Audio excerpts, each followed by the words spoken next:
What's up, guys? Welcome back to another episode of A Place for Humans podcast. My name is Dakota, and I'm the host of A Place for Humans. And we have a pretty cool little podcast today. Our guest, well, actually, I actually don't know who all of the guests are yet. The podcast hasn't happened yet. This is pre-podcast that I'm saying this announcement. But there is a convention here in Detroit in about a week, 2 weeks, called the Detroit Psychedelic Conference, and it seems to be all about urban shamanism. So I'm from Detroit, and I wanted to learn about the urban shamans in my community. So I reached out to one of the convention leaders, who you guys will meet in just a minute, and he put on this conversation for us. So I'm excited to get to meet the guest today, and I'm excited for you guys to hear this conversation. It should be a fun one, an exciting one. I'm really curious, just after living in Peru. I've just been living in Peru for 6 months, living with shamans from the jungle there. So it'll be cool to see how these people are expressing that. Anyways, enjoy the conversation. What's going on? All is well, all is well. How you feeling today? I'm feeling pretty good. What about you? Excited, nervous. You're nervous? Oh, absolutely. For what? Absolutely. For this? Yeah. Well, all this is tied in to Baba's dream. You know what I'm saying? So I'm vested here energetically in whatever's coming. I don't want to say in the success of this. It's already successful. You were attracted to it. The universe. One thing Baba said is always leave room for the universe to work. So next, we want Mike Tyson, Joe Rogan, and Timothy Ferris there. So we got you. So this is going. Yeah, well, I'm happy to help. However, I'm here for the journey. Are you in Detroit now? I'm just outside Detroit. I'm in Dearborn. Okay. Marvelous. So this is the schedule. This is the working schedule. Well, you wanna give yourself a little introduction and say hello to everybody? Oh, we're already getting started. We can wait. We can get started now, or we can do it however you want. I'm good. So my name is Oyi Sun. I appreciate you, brother, for letting me do this. I'm Team Taurus, Atlanta, Georgia. I'm your astrologer's. I'm your favorite astrologer's favorite astrologer. And man, we just trying to put Baba we just want to represent. And his picture's right here beside me. Right here by my desk, you know what I mean? I'm talking to him hey, help me pull this thing off. You know what I'm saying? Help us pull this thing off. And it's just going to be phenomenal, man. We're going to be in Detroit the 6th, 7th, and 8th. And that's Kilindi, Baba Kilindi. Baba Kilindi Iyi. Some people call him in the entheogenic community, the crazy high dose man. About 30 grams, 40 grams, 50 dry grams of mushrooms. Yeah, that's how I know of him. Right. So, man, he was so much wiser and so much deeper than just that. People just thinking that he came into this thing and I'm just talking about doing high dose of mushrooms, but he was so amazingly deep and wise and well-read and learned and all of that. Since 1973 and probably before that, he's just been making it, just collecting. So when it was time for him to start, letting it out, these last 20, 30 years of his life, it's just boom, boom, boom. So he had started talking about the conference back in January, and he had already started talking about it on his Instagram channel. He had already built the website. He showed me the website. I was like, man, you did this on Weebly? I said, you built this all yourself? And he was like, yeah. And I was like, you design websites too? And now I've heard that he had also designed some aquaponics systems for growing plants. He had taught several grow classes. I brought him down to Atlanta to do a grow class, which was on February 29th. So yesterday it was the Mayan calendar, beginning of the year.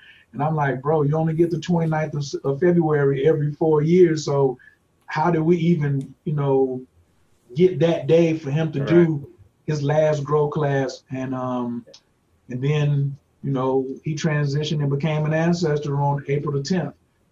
And how did he end up passing away? man, Baba Kilindi said everybody already knows their time, Uh-huh. and it was not COVID. We want to just set the record straight with that. He had some lung issues with pneumonia, and when he came home from the hospital, he had was like, like the rebounder Mm-hmm.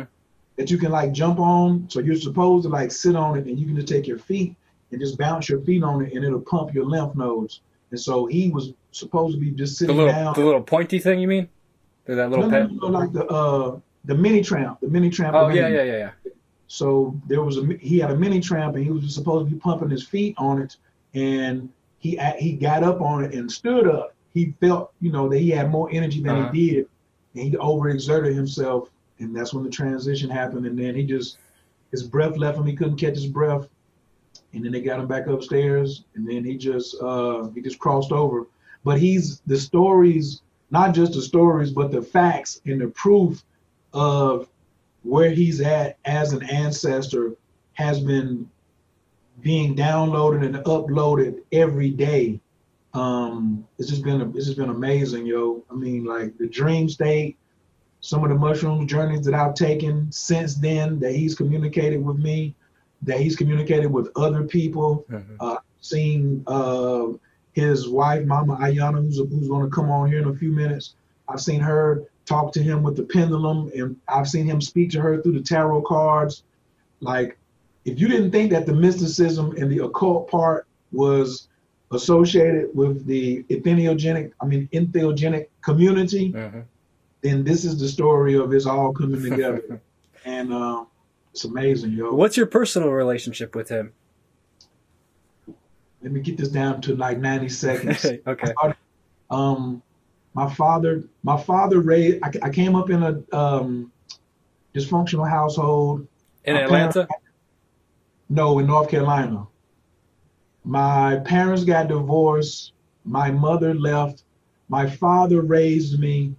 When I was older, in my 30s, my father got cancer, and I was like, I got to do whatever I can. I met a guy who said, I know a guy who teaches Tai Chi, and he cured himself from cancer. I went to that class for that seminar, fell in love with the seminar and martial arts and Tai Chi, never left. 2 years later, this teacher introduced us to the Tamarian Institute of Martial Arts, African Kung Fu system that he knew. And so we started practicing Kilindi's system of martial arts 12 years before I ever met Kilindi.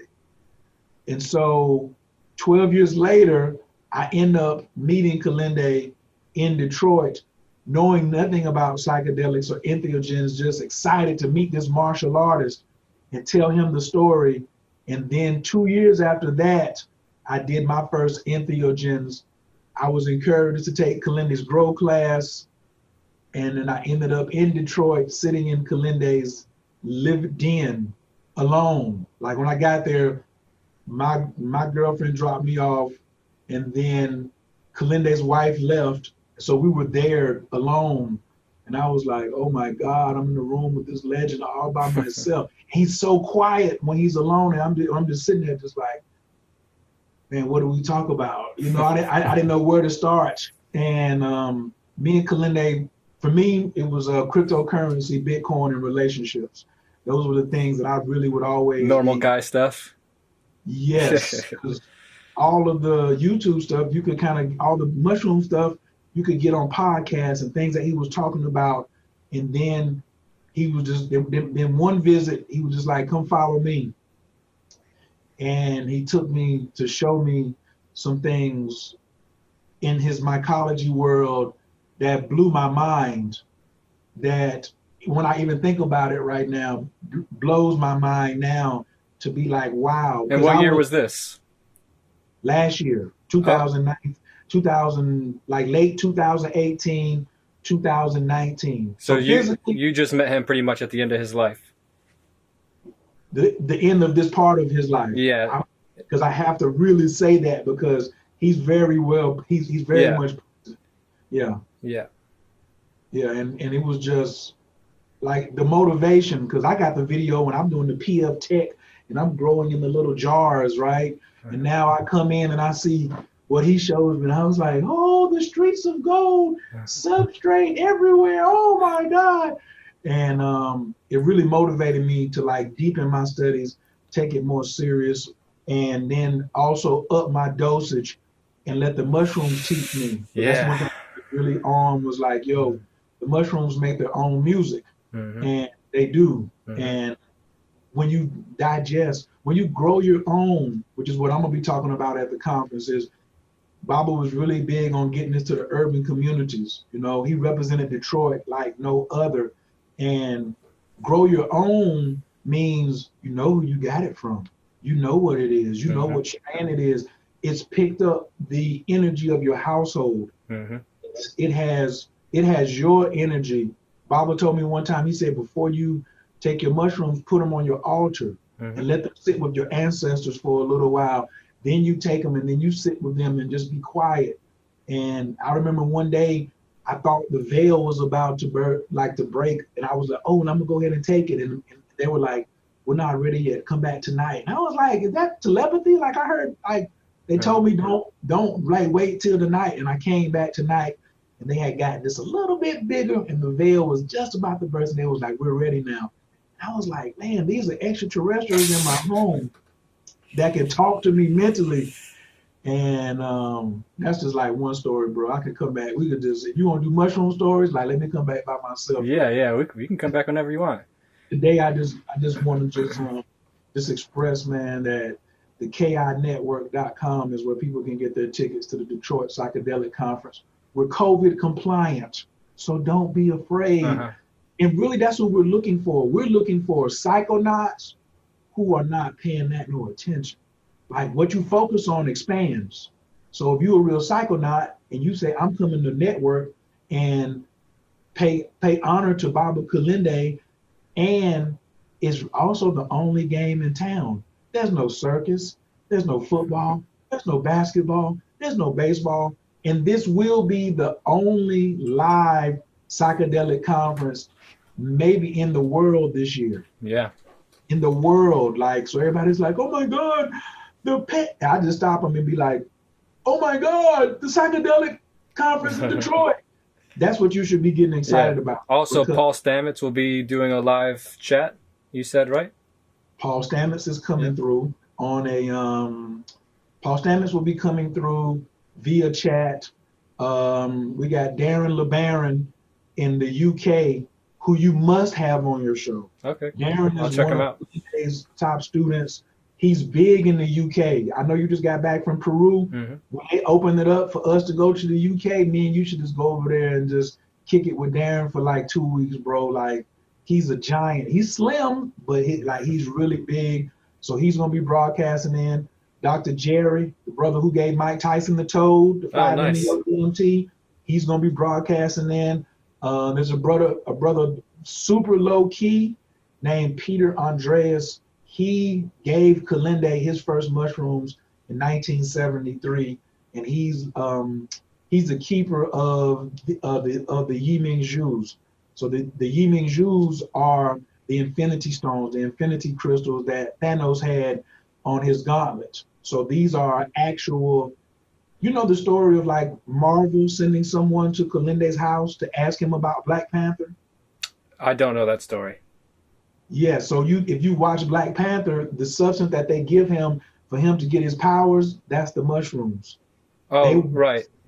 They sent someone to Baba's den to ask him questions, and then they put that in the movie. There were like people from Marvel have things from Doctor Strange, lots of things they got from a lot of his podcasts.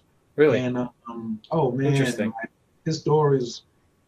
And the thing now is, after he's gone, the stories are just proving to be more and more true. More and more true. You're just like, oh my God, he said that 18 months ago, and now listen to the news, blah, blah, blah, blah, blah, blah, blah, blah, blah. So it's crazy. Yeah, he's an underground legend. I've been hearing about him for a while. You know, I've been doing the psychedelic stuff on my YouTube for a while. Right. And his name would come up in my comment section and stuff, because people know that I'm from Detroit. So, yeah, it's cool that it's all kind of coming full circle. We have Ayana, is that how you say her name? Ayana? That, that We is his wife, man. we She have got her right here in the waiting thing. Should I have her join in? please, please. Okay, cool. I'm gonna click her in right now.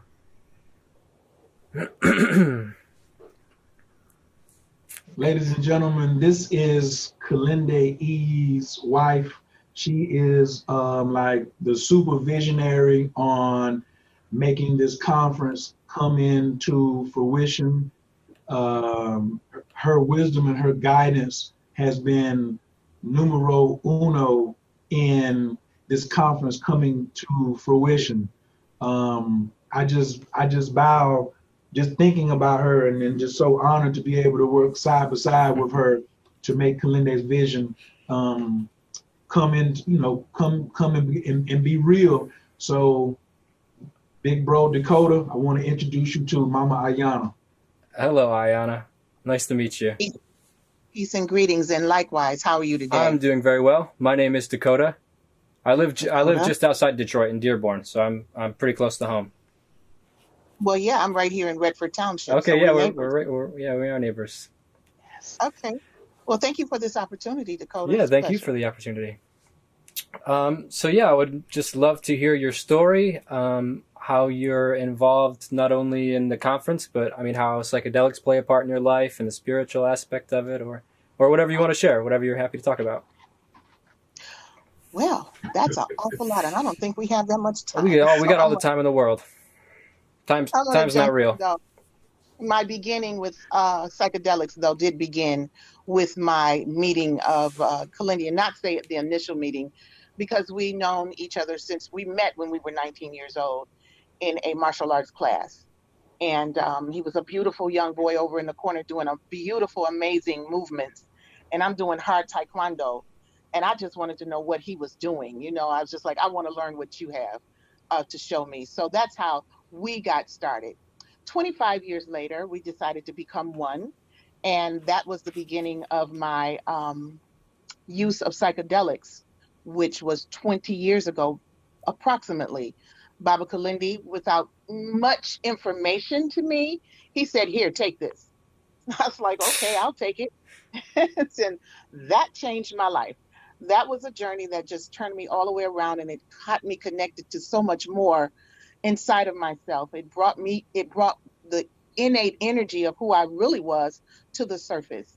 And for that, I give divine thanks for that journey and the pleasure of being able to tap into my own consciousness without anybody standing over me, telling me what to do and how to do it. Baba was my guide, my teacher, my husband, and we just tripped the light fantastic on many occasions. So psychedelics are very much a large part of our life, the children's lives, the whole family, and now the community. Yeah.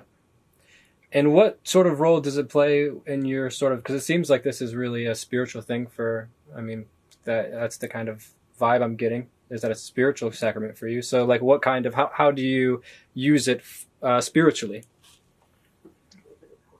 Well, again, through the use of psychedelics, I learned that my role is a tarot reader. Okay, that's what it brought up and out of me. The last name Iyi, our name means oracle, and when you speak a name, it gives it power each and every time it's said. So when I'm called Ayana Iyi, that oracle energy just kind of permeates through me, and it gives me what I am and who I am. So through psychedelics, I was able to reach in, pull that out, and use my work that way. So I would do a reading for someone in particular, and I would look at the deck, and I would know that that person would need to probably take a journey to assist them to the next level of what they were trying to achieve. That is the spiritual aspect of it. It also brought out who I am intrinsically, which is a modern day witch with ancient sensibilities. I was able to tap into my sisters, my mothers, my grandmothers. I mean, I am the great, great, great, great granddaughter of the witches they did not burn. So I'm here to say I stepped into my power through the use of psychedelics. And being a witch, that allows me to be the leader. But also, when you lead, you know that you must serve. And that is ideally what I do. I serve the community with the energy and knowledge that I've gained over the years through psychedelics. And Detroit is just very, very spiritual. I mean, if you tap in, I mean, we got all this water around us. We know that water is a natural conduit. A lot of folks here are just feeling the energy, but a lot of times they're afraid to step into it, or outside of it rather, to get out of that box. Because, and no disrespect to the Christians at all, but religion, Christianity, that particular, any religion to me is a box, and it puts you in that. Psychedelic moves that box out the way, and you're able to realize that a lot of this stuff is an illusion. And once we realize that a lot of this stuff out here is an illusion, we no longer carry fear, because fear has been the biggest weapon formed against us. So that is my role. That is what I do. And that's why we pushing this conference, because we need people to understand who we are, what we are, and why we are, and what we have to do as a community to bring this whole thing together. You know, we're trying to save the planet, man. Yeah. You know, we're trying to hook up relationships where men and women can get together and make this thing happen and give birth to these powerful children through the use of psychedelics. That's what this is really all about. It's a movement. Yeah. Yeah, it's a movement that's been since the start. We're the echo of thousands of years of this. No doubt about it. And it's on this planet right now in such a force because it's necessary and it's needed. I agree. Yeah. I was just living in Peru. I got stuck in Peru during quarantine, and I was awesome. Yeah, it's very awesome. I was doing some. I have a YouTube channel where I sort of travel around and I talk about psychedelics and just interesting cultures. And I was filming for an ayahuasca center, and I got stuck there, and it ended up closing because the country got closed. So I ended up getting stuck at this ayahuasca center with these two shamans from the jungle. I was living with them for like 6 months. 6 months? About 6 months, maybe not quite 6 months, maybe like 5 mons. Okay, but that's a lot. From January to the beginning of June. Wow. But I see that these people are in the jungle. I mean, they're connected to the world now. They have cell phones and stuff, but I see their traditions just being expressed like through people like us, and it's just like it's like nature is sort of, I don't know, it's finding a way to this expression of the shaman or the role to heal people, especially through plants, is some interesting sort of, I don't know what it is, some energy that finds a way to be expressed, no matter if you're in the jungle or you're in the city. But it's interesting to just find the different correlations between, just these people in the jungle and maybe some of the things you're saying. Especially the magic stuff. That's my favorite stuff, is because they're living in a world that's completely different from the world that we see. Like, they talk about spirits and they leave little gifts around for, they have these spirits that they call chaikunis, that are these chaikunis. They're the nature spirits. They protect the trees and they protect the jungle. Yeah. Yeah. And they leave little gifts around and stuff like that. And I see these ceremonial things starting to make their way more into like this, the modern world, like into like I have, like, I don't know if you can see behind me, but I have like my own little altar and stuff. And I just find it interesting that in a time where the world needs it most, it's popping off. Yeah. And DAKOTA, the veil between worlds is very, very thin. Yeah. It's getting thinner. So it's almost as if you can reach in and grab an ancestor's hand. And that's the energy. It's like, we're standing on their shoulders. It's time. They know we need this information and energy. And that's why so many entheogens are coming to the surface. I just learned about cactus tea. Yeah. Just the other evening. Oh, I've drank a lot of cactus tea in my life. See, I just learned that, and I'm OG, right? So, but I'm going to add cactus tea to my next journey. Do you know which kind of cactus? Well, I actually can show it to you. Sure. Yeah, I'd like to see it. You have it with you? Let me get here. Let me see. Maybe she did tell me. Okay, yeah, that's called the San Pedro cactus. That's exactly what it's called. San Pedro cactus. In Peru, these grow all over the mountains in Peru. In Peru, the natives call it huachuma. Okay. So, and it's a mescaline containing cactus that's similar to peyote. It's nowhere near as strong as peyote, but they grow really easy. Like, that little thing will probably double in size before the end of summer. Oh, wow. Yeah. Okay. And I mean, It is. It's prevalent. It's everywhere, and you don't have to look as hard anymore. And that's why we are at the point of decriminalizing nature. I mean, let's come on and get on board here. Yeah, what a ridiculous notion. The power and control that is being exercised against us for so many hundreds of years. Well, it's about to tumble and fall, and they know it. Yeah, they know it, which is why they make it such a difficult journey for us. But we're here to show them that we are well and a powerful group of people who are going to shift the paradigm on this planet. It has to happen if we're going to save ourselves and our children and our children's children.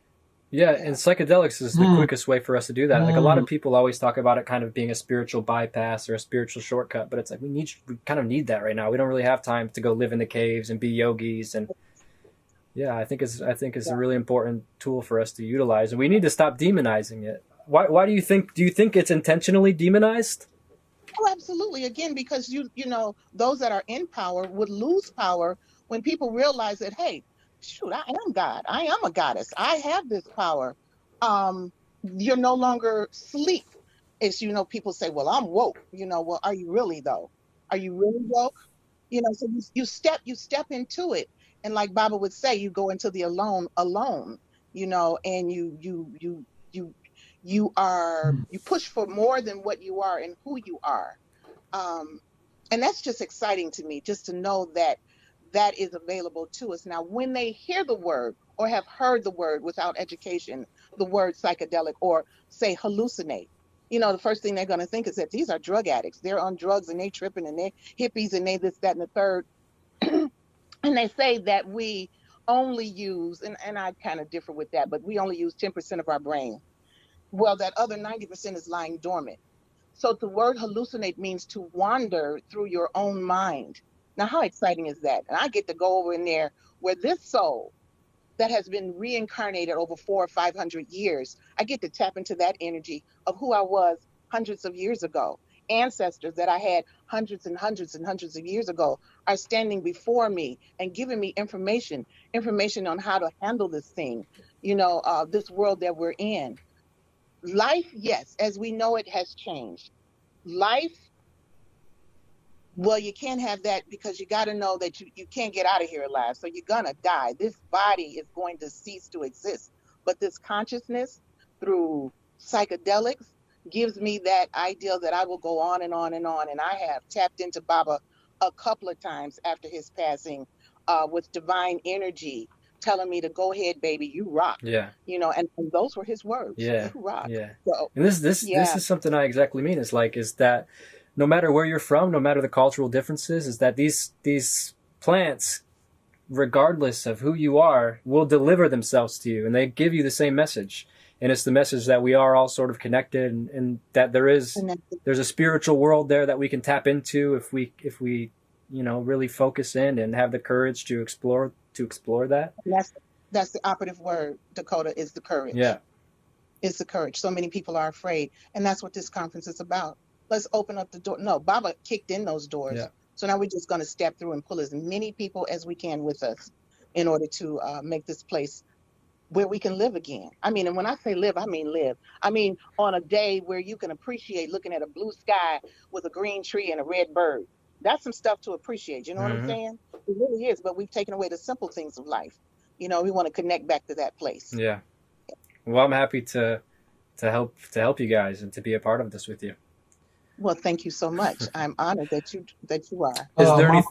Yeah, I just want to jump in. Mama Ayana, Dakota also said, "But if you have room, could I speak?" And I was like, "You were stuck in Peru with 2 ayahuasca shamans for 6 months." I was like, I said, I have to consult my business partner, but I'm pretty sure she's gonna be like, yeah. We get him in there. We squeeze him in there somewhere. Well, I'm nervous. I don't know what to talk about. I mean, I guess I got a lot of things to talk about, but I don't know where to start. You hear this guy? Let me answer the question. Not yeah. Hell yeah. Come on. That's right. Yeah, we would love to have you. Well, so I'm nervous, but I'm excited. No, but it's cool. I like to talk about the format right here. So yeah, go ahead. Some of your audience. So as I said, I've never been to the breaking convention, but the wisdom of Queen Ayana, Mama Ayana, our modern day ancient witch, she's seen it. And she came back and said, oh yeah, we're gonna do this. I want it just like the breaking convention. I want to have breakout sessions, and then they come back to the main room. Breakout sessions and come back to the main room. So we had this sprawling church over on Southfield Freeway or something on one side of Detroit. Southfield and Grand River. Yes, and it's so many. So we can have up to, like, originally I only had like 3 breakouts at once, but now it looks like we're gonna have like at least 5 breakouts. So we'll have 5 individual speakers teaching for an hour. Then there's like a 30-minute chill, and like you want to ask questions after that. Then we'll come back into the main hall, have one big speaker where everybody can hear that. So like when Paul Stamets comes in, he'll be on the big screen on Saturday. And then that'd be cool. After that speaker, we go back out to more breakout sessions. So there's 2 types of people that's coming to this. There's 2 types of people in the world, I say. There's the people who are going to come, and there's the people that's going to be like, oh my God, I missed that. And so that's really what we want to see. And we want the people that come to look at the lineup and be like, are you telling me that Kobe Bryant is in this room, and Shaquille O'Neal is in this room, and Michael Jordan is in this room, and I have to choose? Yeah, you do have to choose. So that's really the only dilemma that we have for people. Because like I said, we're COVID compliant. We got 16,000 gallons of hand sanitizer and 90,000 masks. And we'll be checking people's temperatures when they come in. And the church is so massive, you won't have to worry about being on top of one another. But I'm gonna have on a shirt that says "I do hugs," okay? And we're gonna have lots of Tai Chi and Qigong practitioners, and we're also gonna have acupuncture. We're gonna have real doctors in the building doing acupuncture. So like people will be able to come in and get hands-on as well, not just be a whole bunch of information just sitting very dormant. Like we want the networking to happen. I want you to come in and find the next 3 people that's going to come on your YouTube channel, or when can I bring you to Atlanta, or who's going to go with Mama Ayana to Hawaii for the women's entheogenic retreat and get away in Hawaii in October. I want her to find, her and Cannabis Fairy to be over there in the corner giggling and talking and being like, yeah, we're going to. So like this isn't the end. This is like something like, I feel it's just like it's a part of Baba's dream, and it's going to be international, but it's going to be in Detroit. That was the one thing I learned from Baba in a short time. Baba was bringing the world to the urban community, even as he was representing the urban community as he went out to the world. So, absolutely. So this one right here, I'm getting chills even after I said that, because I'm setting up the itinerary, and so every day I'm looking at like, this speaker's bringing this speaker's bringing this speaker's bringing this. And like every second is gonna be like boom, boom, boom. So Dakota, we not only want you to speak, but we want you to have a press pass. I want you in there with your camera, like, what'd you say? I want you talking to people, like getting it. You know what I mean? Yeah, I'm gonna put something really cool together for you guys. Yeah. That is absolutely awesome. Thank you so much. Yeah, of course. Just know that this is in 2 weeks. These days are going by really fast.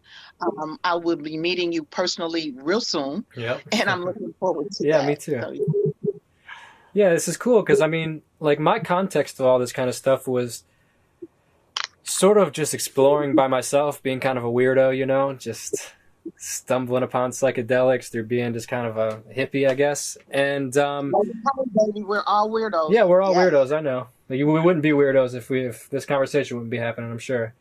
But absolutely. But I found myself like really having profound experiences from particularly mushrooms, and it took me all over the world, sort of exploring different shamanic traditions and stuff. And it's really cool to see a community here, like where I live. I had no idea really, so I'm happy to, be as involved as I can be. Is there anything that you would like to say before we get the next person on here speaking with us? I think I've got a couple people.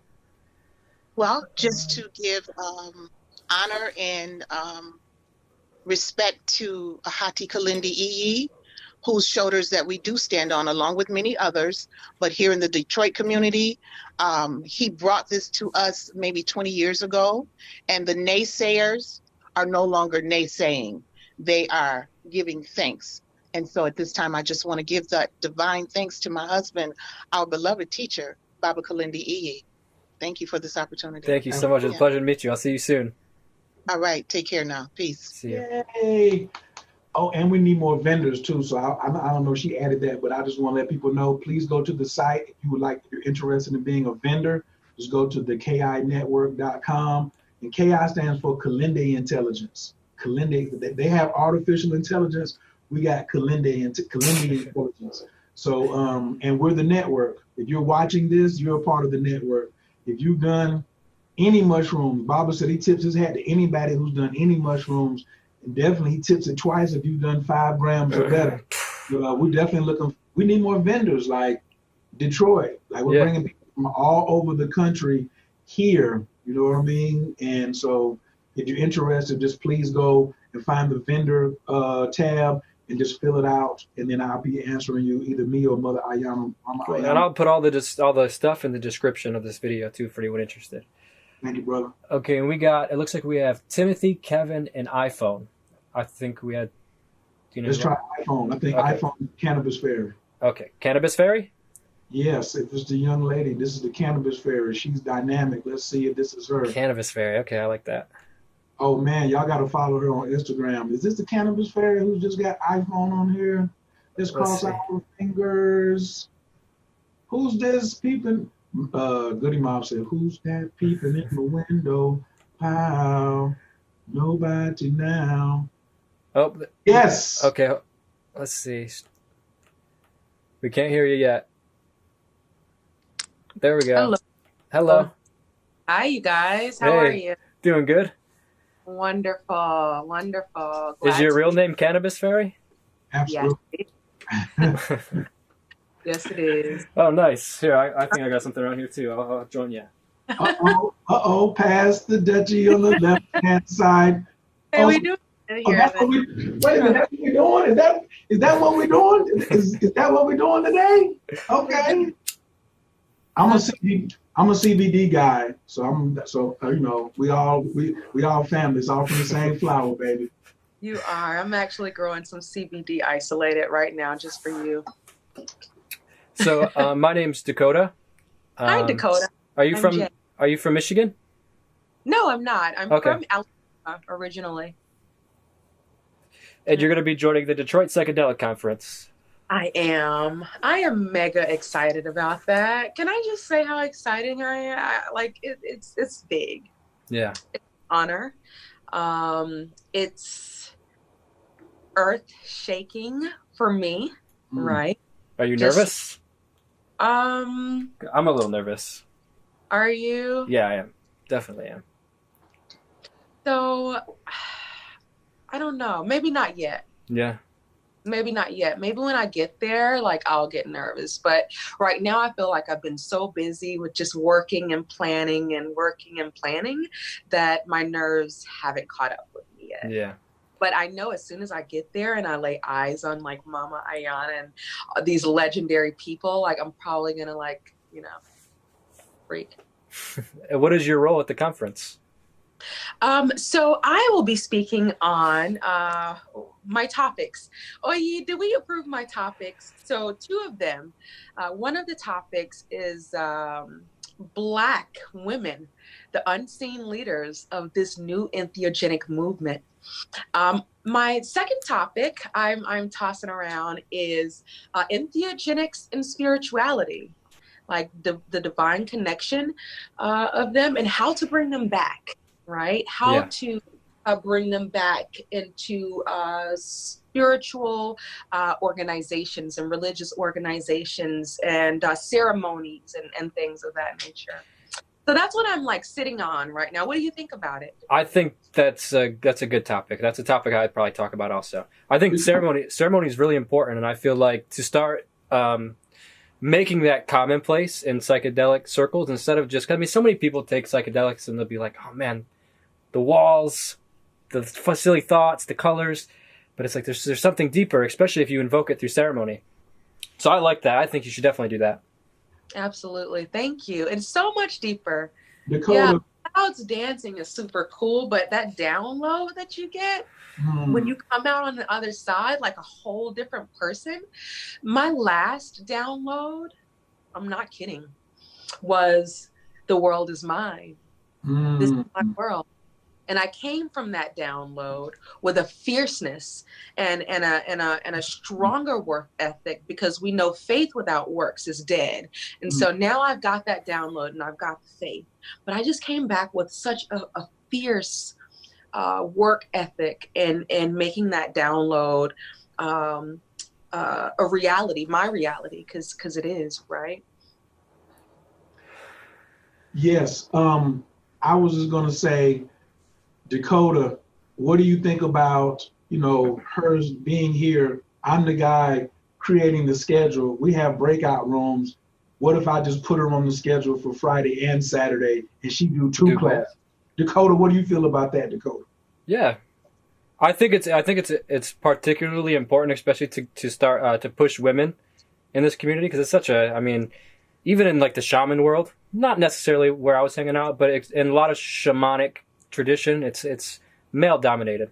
Not always. You do have the women healer archetype that's pretty common in this, but it is important, especially in like our modern community, to push these kind of stuff. Because when I think of like psychedelic speakers, I think of Joe Rogan, Terrence McKenna, Paul Stamets. I can hardly think of any girls psychedelic speakers really. Until Detroit. Until now. So yeah, I think twice is great. Boom. Oh, I appreciate that. That's really dope, Dakota. Babu was really big on. I think we're going to have a tribute to one of his wives that passed away. I think about 3 years ago. Kai Wingo was like huge in the women's entheogenic conference that she used to hold, and so like you said, it's been. I just look at it like mushrooms. It's been in the fruiting chamber, but we're about to start pinning. So any of you now who grow or you're in, whether you do the anyway, we're about to start pinning, and then once that mushroom start pinning, baby, and we're contaminant free, and we are contaminant free, and then you're about to have some fruit of the gods, and there's going to be the ladies and there's going to be the brothers. I think we have some of the most dynamic, powerful speakers like that we could just assemble. And it's just amazing. Even how I met Cannabis Fairy in Atlanta and her background, which she didn't even get into like what she does on both coasts. Like she's bi-coastal, DAKOTA. She's not even giving you all the info yet. And how she's a teacher and a mom and mompreneur, and she leaves cannabis gifts. Remember how you were talking about the shamans in Peru, like leaving presents for the trees? Yeah. She does that in Atlanta and Oakland. And like the trees need it. She leaves them for people. Like if you're following the channel, tell them how you do it. Yeah. So what I like to, thank you very much for that. So I wear so many hats, and I always try and figure out, what should I say first? What's most important? And I'm a mom, that is just, my son is 2, and I can't explain what that feeling is. But I just will say that it's powerful and it's beautiful, right? Secondly, I would say that I'm cannabis. I'm cannabis, right? Cannabis really just, it saved my life. It saved me from the age of 13 all the way until today. So I'm an educator also. I'm an education specialist, right? So I create programs for Bay Area schools for kids with autism spectrum disorder, as well as behavioral disorders and things like that. She started a church. that I I do. I'm a minister of an entheogenic plant church. Oh, that's interesting. Where's that at? Actually, I'm sorry, what is it? Where is that at? So it's in both Oakland, California, as well as Atlanta. I just got the letter yesterday that we, got. The organization is now recognized by the state of Georgia as a religious organization. That's interesting. So, to what extent? To the extent that it will allow cannabis. Georgia. So CBD right now is like the thing. What is it, like Gracie's Law here or whatever it's called? I'll say what it is for sure later. But yeah, so CBD is clear and open here. In California, it's a micro business. So it's entheogenic plant and micro dispensary, right? And so soon here, since we did get that push through in Georgia, we'll start holding like maybe a Saturday service or a Sunday service where we get to talk about entheogens, maybe microdose a little, smoke a little, and talk about what's going on with us, like what we want churches to be in real life, how they can be helpful to communities, how we can get out and like go and feed somebody, pay it forward, each one teach one.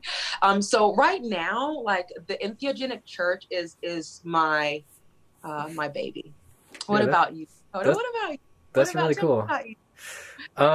Me, I have a YouTube channel where I travel around. I spent a lot of time in India learning about like Hinduism and yoga, which was really inspired from a mushroom trip I had. I had this crazy mushroom trip once where I was in the woods alone. I was like, oh, I'm going to watch the sun go down and eat like this eighth of mushrooms and it'll be beautiful.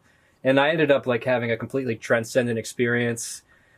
And I was like speaking to some weird mushroom alien. And it was giving me all kinds of like crazy downloads about just these really spirits. Like it almost felt like, like I was like coming back, like I had a real understanding of the Bible or something. Like I truly had like a religious experience. And I read a book from India called the Bhagavad Gita. It's a spiritual book. Yes. And so much of that book aligned with my mushroom, with what the mushroom told me. So I was like, I got to go to India and figure out what these guys know, because they know something. And so I spent like a year collectively traveling throughout India and really like trying to bridge the gap between yoga and shamanism and trying to like present yoga as a shamanic path, because it really is. It's all about altering states of consciousness, and it's all about, connecting to some inner divinity and outer divinity. Ooh, what's that? I'm cooking up something. Don't worry That's the about that. That's the government. That's the government. No, it's a magical butter machine. But keep going. So yeah, I mean, and then I sort of documented all of this and have been uploading it on YouTube just in the form of like vlogs and just my interactions of daily interacting with people and meeting guys that live in caves and haven't spoken in 12 years and just all these crazy experiences. And went to Mexico. Are you familiar with Maria Sabina? I'm not. Cool. Yeah, I got to spend time with Maria Sabina's family in Mexico. Wow. Yeah, it was really cool. So you've been to the mountain. You've been to San Pacific. What is that? San Pacifico. That's a few hours away. Where Maria Sabina was in a place called Huautla. Okay. It's a little town now, but they call it a village. But I went to her house where she lived, and got to spend time with her grandkids, or her great grandkids now. Oh. Yeah, it was really cool. So like I do these kind of little adventures, and that whole town is they all speak Mazatec, so they hardly speak Spanish, no English, and they still use mushroom as like not only for like a spiritual sacrament, but for like literally everything. If you have like a headache or something, they give you mushrooms. So we have Chris, take me. Yeah, we can go. Yeah, we can go. Yeah. Well, that's a fact. We out of here. Don't worry about that. Trust me. Cannabis Fairy is one of Kilindi's last 30 students that were here in Atlanta, and that's how I met her. And we're coming up to Detroit deep. We coming strong. We coming deep. We want to represent with integrity what Baba passed on to us and taught us, and this is gonna be fly, yo. This is gonna be fly. I think it's a real honor for me to even be able to highlight my sister, my classmate, you know what I'm saying, my partner in arms, my pastor, because if she gonna have the entheogenic church in Atlanta, she gonna definitely have to let me in. Yeah, me too. And, we have a whole church. I'm telling you, when both of you see the size of this church in Detroit, y'all gonna be like, whoa. And then I don't know if the Cannabis Fairy has forgotten. I still have access to the space where Kilindi taught class at, so we can use that anytime you want. And then now we can bring DAKOTA down. You missed the part about DAKOTA being stuck with COVID for the last 5.5 months in Peru with 2 ayahuasca shamans at a shaman retreat. He couldn't do anything but film and do ayahuasca for 5.5 months. He just got back. Yeah. Yeah, it doesn't seem like a real story, but that happened to me. Yes. Is that on YouTube? That is on YouTube, yeah. Not all of it, but there's a lot of it that's on YouTube. Wow, I can't wait to hear about it in person, but I am so excited to watch it. I'm gonna be furiously searching you and researching you. I think it's great that I'm meeting you here blindly. Yeah, same. So I go into these YouTube experiences with a beneficial veil. Yeah. Yeah, there's some cool stuff in there. Yeah, I cannot wait. I can't wait. I don't we'll have to talk about how you monopolize your time and are able to do that. Yeah. Yeah, we got to get all you guys on YouTube and all that kind of stuff. Yeah, I'll help with all that. That's dope. Are you guys familiar with this guy at all? With Neem Karoli Baba? Nope. This guy right here, this big guy on the wall right here? Nope. Are you familiar with Ram Dass? Yes. No? You don't know who Ram Dass is over there? No. Okay, I'll give you a little backstory. So this is an Indian saint. He's dead now. But this is Ram Dass's guru. Ram Dass was a Harvard professor back in the 50s and 60s. And do you know who Timothy Leary is? I do. Okay, so it was Ram Dass and Timothy Leary. They were the partners together. Okay, he was called Richard Alpert. He got fired because he had a crush on one of his students and gave him LSD, and this big story. But they basically were huge pioneers in starting the psychedelic movement in the counterculture era. Sure. But Ram Dass, he was called Richard Alpert. He's a white guy. He went to India and met Neem Karoli Baba, this guy back here, and then he became Ram Dass. But there's a story of Ram Dass giving this guy a bunch of acid, because he wanted to go to India to give these guys acid and see what happened to them, because he was having sort of spiritual experiences, and he was like, I wonder what happens to these guys. Sure. And he gave it to this guy, and the guy took it, and then he starts making all these crazy faces and stuff, and he's like, oh shit, I just killed this old Indian guy. And then he just looks up, and absolutely nothing happened to him. And he looked at Ram Dass, and he said that this can put you in a room with Christ, but it's better to become Christ. Deep. Yeah, it's deep. That's in that book is called Be Here Now. That's right. One of the biggest stories. I love. I just read the story and I'm just like, oh, that was Ram Dass. I'm familiar with the name, but when I was studying Tai Chi and Tantra and martial arts, that was on the required, for me, it was on my required reading list. And that part about the story where the guy, he just you're only supposed to take a half. And he was the whole damn thing. And it was oh, we're going to jail. We're going to die in India. We're going to an Indian prison. And he just walked around and was, gave them the tour. And it was are you okay? And he was that was cool. And so that's when he really learned that meditation, authentic meditation. It can get you there. Can't get you there if you really are dedicated to it. Yeah, but I have trouble believing that. I don't believe anyone's having natural DMT experiences. And if you are, God bless you for being able to live with that. That is a lot to behold. So I work for this company. You guys should probably bleep out these schools and things, right? I just love this because it just allows me to be anywhere and work. So one of the parents there,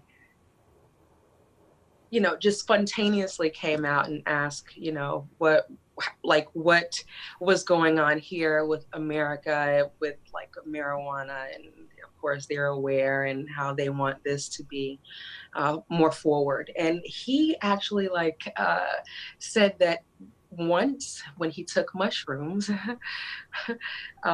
he was able to stop everything that he was doing that was of no benefit to him and live his complete life. Yeah. And he got to that through mushrooms and a deep meditation. So I do believe that it's for everyone and everything, maybe not all the time. Yeah. As you said, I couldn't live that way all the time. But yeah, I don't know. Maybe bleep out the schools if that's possible. Okay.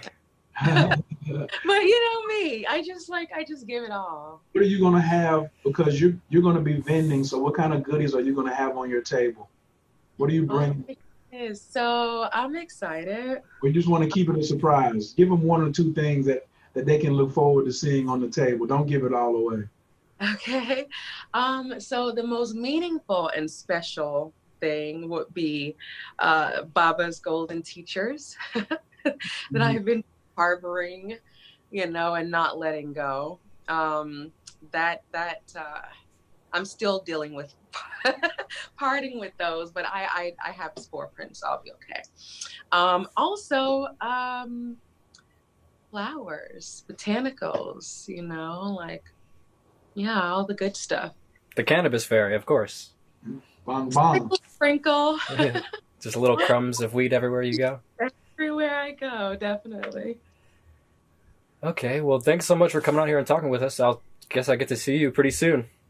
Yeah, I can't wait. I look forward to meeting you. Yeah. And don't be surprised when I have tons of questions. No, that's okay. I want to give you hugs. Yeah, that's okay. Yeah, totally. I'm super excited. I'm excited too. Yeah.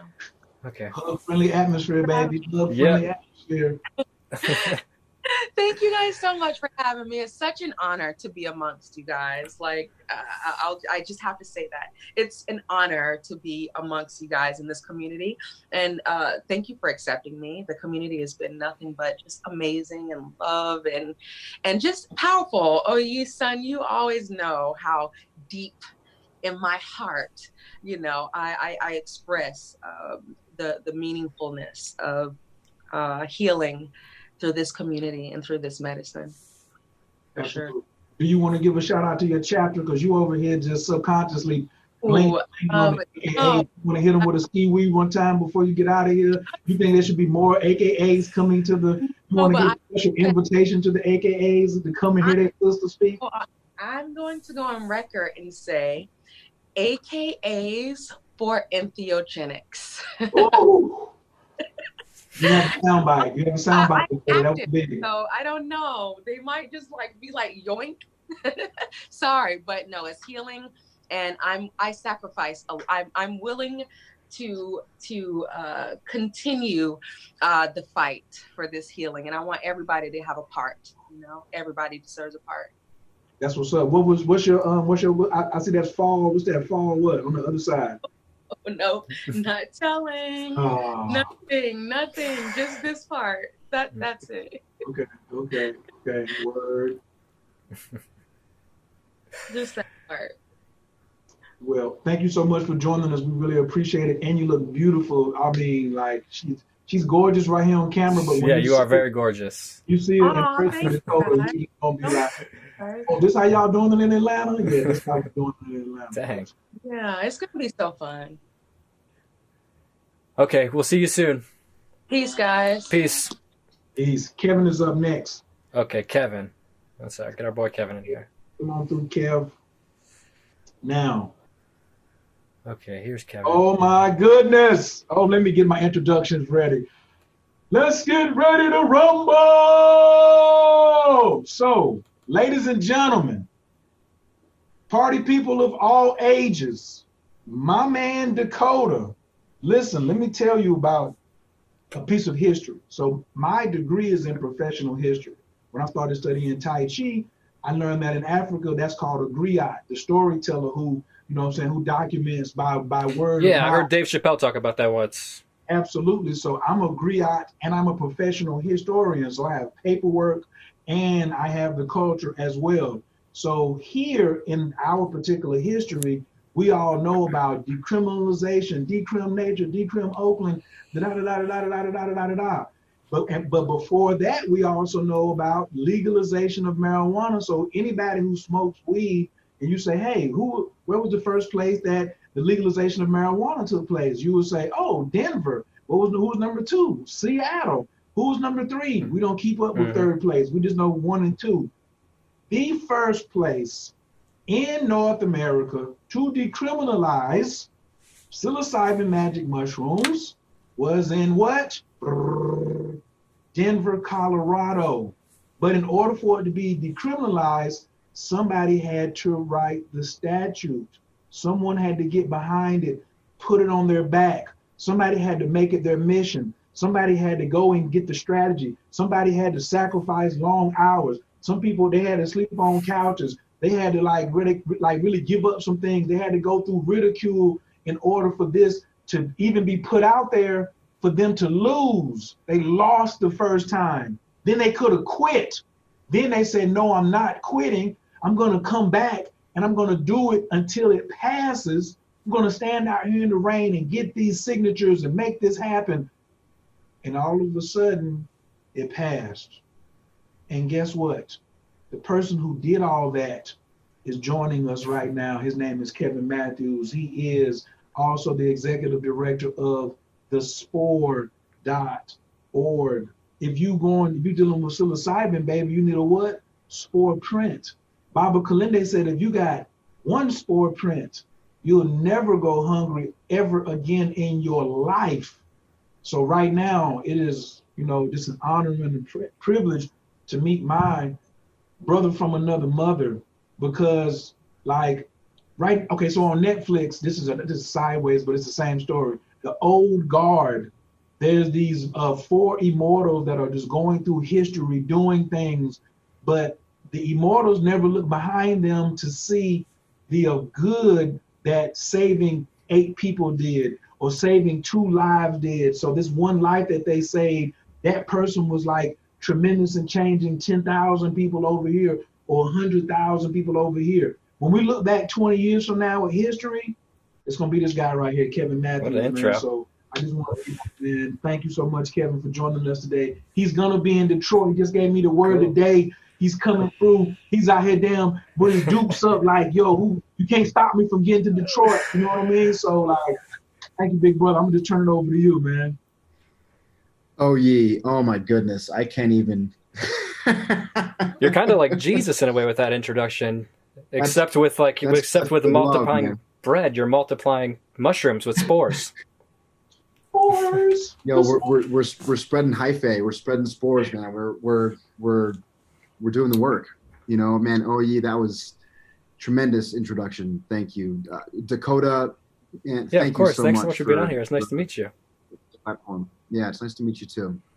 And by the way, I was just looking at Airbnbs right next to the church to see what's happening, how we're getting out there, looking at Airbnbs, looking at flights. As Oyi said, we just got the green light today. I talked with my team, talked with my board, to make sure that we're kosher for this event, and we're so excited, man. And that's the thing, Oyi, with that introduction, brother, thank you so much. But I have to say that I hope the history books include all the work that went into this. I'm a part of an ecosystem out here in Denver, out here in Colorado, in Detroit. You're about to be a part of the ecosystem in Detroit. Never been to Detroit, man. Oh my goodness. My wife is like, man, I want to go with you. Bring my son out there. We're thinking about it. We're thinking about it. So this is just such an incredible opportunity to come out and share and meet the family, meet the tribe, meet the community, and keep spreading the good word about psilocybin, keep spreading the good word about entheogens and psychedelics, and I think most of all really like to get really good feedback and to listen for what's needed. this conference, in my mind, being in memoriam to Kilindi, Baba Kilindi, and the work that's happening in Detroit, and the community that's going to show up there to support this conference, man, is words can't describe. And we're so excited. That's really cool. Well, you guys are all welcome. It'd be cool for your whole family to come out here. So you what was the inspiration to take on this sort of task of trying to legalize or decriminalize psilocybin? How long were you working on it? And cross my leg for this. It's gonna be good. Thank you, Dakota. That was good. That was good. You know, that's it's a really important question. You know, for me personally, I studied at the U.S. Military Academy for a few years. I was at West Point. My entire life, from the age of 9 to 19 years old, I wanted to get into West Point and then serve my country as a U.S. military officer in the Army. And so the sense of mission, the sense of purpose, and this passion for that vision was there. And then when I was at West Point, I was diagnosed with major depression. And you know, I think the military is getting better, the Army is getting better, but at the time they didn't have the tools to really work with one of their future officers who's struggling in a big way. And so, you know, the call was made for me to actually leave West Point, leave the Army, and I ended up getting I'm actually retired from the U.S. Army. I might be one of the few cadets who's retired from the U.S. Army because of major depression. And when I left, you know, I was crushed. My whole life's purpose, my vision for who I thought I was going to be was erased almost overnight. And so in addition to, you know, losing that sense of direction, I had the depression on top of it. And it took a number of years to figure out, like, you know, who am I? What am I doing on this planet right now? What's next for me? And that was in 2008 when I left, and it was in 2011 when I had it was therapeutic, albeit a recreational experience, in the streets of Denver with a few friends with about 4 grams of psilocybin mushrooms. Penis envy, that strain, which I think we all might know well, and that experience was a total reset in so many ways. And I think it was really 2 things from that experience. One, it helped me find this new perspective on my life. I could see the circumstances and the events that led up to that moment, and then it empowered me to make a choice. Like, okay, I don't have to be a victim anymore. I don't have to suffer because some piece of paper and a diagnosis says that I'm going to suffer for the rest of my life. And that experience, coupled with being with people that I love in that community space, it created a whole new playing field for my experience. And so from there is really when the healing started to happen, when this new direction started to happen. I got married shortly after that experience. A few years later, gave birth to my son, and it was you kind of fast forward a few years, and I was doing research on MAPS. Just kind of came across the MDMA studies, using MDMA to treat PTSD for veterans and other folks with PTSD, and that really sparked my interest. It was like, wait a second, okay, this is, you know, in some ways this is a thing now. You know, folks are considering empathogens or entheogens or psychedelics to actually treat the trauma that we're facing as individuals and as a society. And so from there, it was really all in. And in Denver, I mean, I hooked up with a group of folks in Denver who were considering doing a ballot initiative. And what year was this? This was 2017 when I first learned about this small group of folks. They had a meeting. I was like, I want to be part of that meeting. And we drafted some language. That initial drafting of the language was disapproved by the Denver Elections Division. And then, you know, I was asked to take on the role of being the campaign manager and being the director of this operation. So we had another submission in May of 2018, which was rejected. And then it was like, okay, back to the drawing board, you know, first time advocate for something like this, first time activist, first time potentially leading a campaign. I need help. I need some folks who know what the hell they're doing to get this done. And so we ended up working basically from like mid-May through the end of August 2018 to draft language in Denver and then submit it to our city council and to the Denver Elections Division, and that got approved. And so we were approved to start collecting signatures in October of 2018, and from there it's history. And it's history still in progress. Yeah. And what was the way you packaged it that allowed them to be like, okay, we kind of understand where you're coming from? Yeah, so the biggest thing I think with all ballot initiatives, as they apply in states where folks can actually organize and petition their government to change the laws, which by the way, in the United States, only 26 states do laws exist where folks can self-organize, where citizens can self-organize to petition to change the laws. Colorado is one of them. They were mostly concerned about making sure that the language wasn't confusing to the voter, and also making sure that there weren't any legal challenges or legal differences. And so on that third submission, we made it very clear, like, you know, what we're going to do here, what we'd like to do is actually, when we talk about decriminalizing psilocybin, we're making it a lowest law enforcement priority, so that essentially jaywalking is a higher offense than being in possession of psilocybin.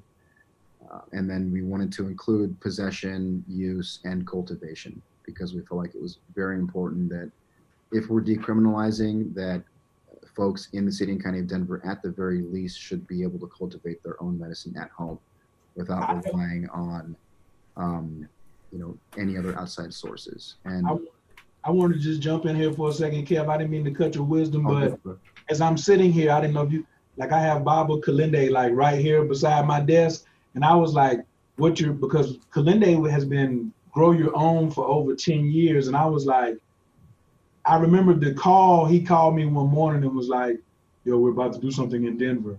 And I was like, what? And now as I listen to you tell me this, for Kilindi, what he knew about the law, a lot of people didn't know like how astute he was with law, everything that you're saying now. I was like, that's Kilindi bait. That's like, what, were y'all gonna give him a half an acre of land too? Because now you have it decriminalized for possession and cultivation. Yep. That's like heaven for him. And I mean, that's like, if I said that's like Kilindi bait. Like now I'm thinking about, can I get a townhouse somewhere, you know, around, you know, as long as it's covered by that ordinance. Now I want to get I either want that or I want Georgia to be one of those 26 states that I can petition. So, man, thank you. Please continue with the story. I just wanted to throw that in there. Baba was like, tell him, I'm coming to Denver. Tell him I'm coming. I told him. I mean, that self-cultivation piece is so important. Right, guys? Like being able to develop a relationship with the medicine. And I think that's, you know, that's the most important part of this. And I really do want to give props to Decriminalize Nature in this context as well, because they approach this from a very different perspective, you know, going directly to their city council and getting, you know, a similar resolution passed to what we did in Denver. And, you know, I think perhaps what the story that might be emerging right now in this country is like, how are we in relationship with ourselves and with others in the communities that we're in, you know? And so I think to kind of round out about what we passed in Denver, it's law enforcement priority, and we prevented the city from using any public funds to prosecute folks. Wow. In the county of Denver. Oh, well, they have no intentions. if they can't spend their own money, then they have no intentions on coming out on personal pockets. Ooh, that was nice. That's right. And then the third part there was actually establishing this panel. So you might call it like this, maybe this like mycelial Jedi Council in Denver, which is made up of folks from the DA's office, the city attorney's office, the sheriff's department, police department, folks who are harm reduction professionals, licensed addiction counselors, attorneys, and advocates of our initiative to really assess and review the impact of decrim in Denver.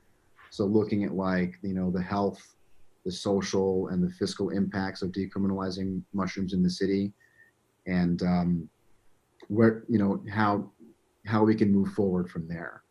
And I'm on that panel. I'm the president of that panel. It's called the Denver Psilocybin Mushroom Policy Review Panel. So we're working towards, at this point, it's really about data collection and these, really Western-minded folks, we need data. Yeah. They need data.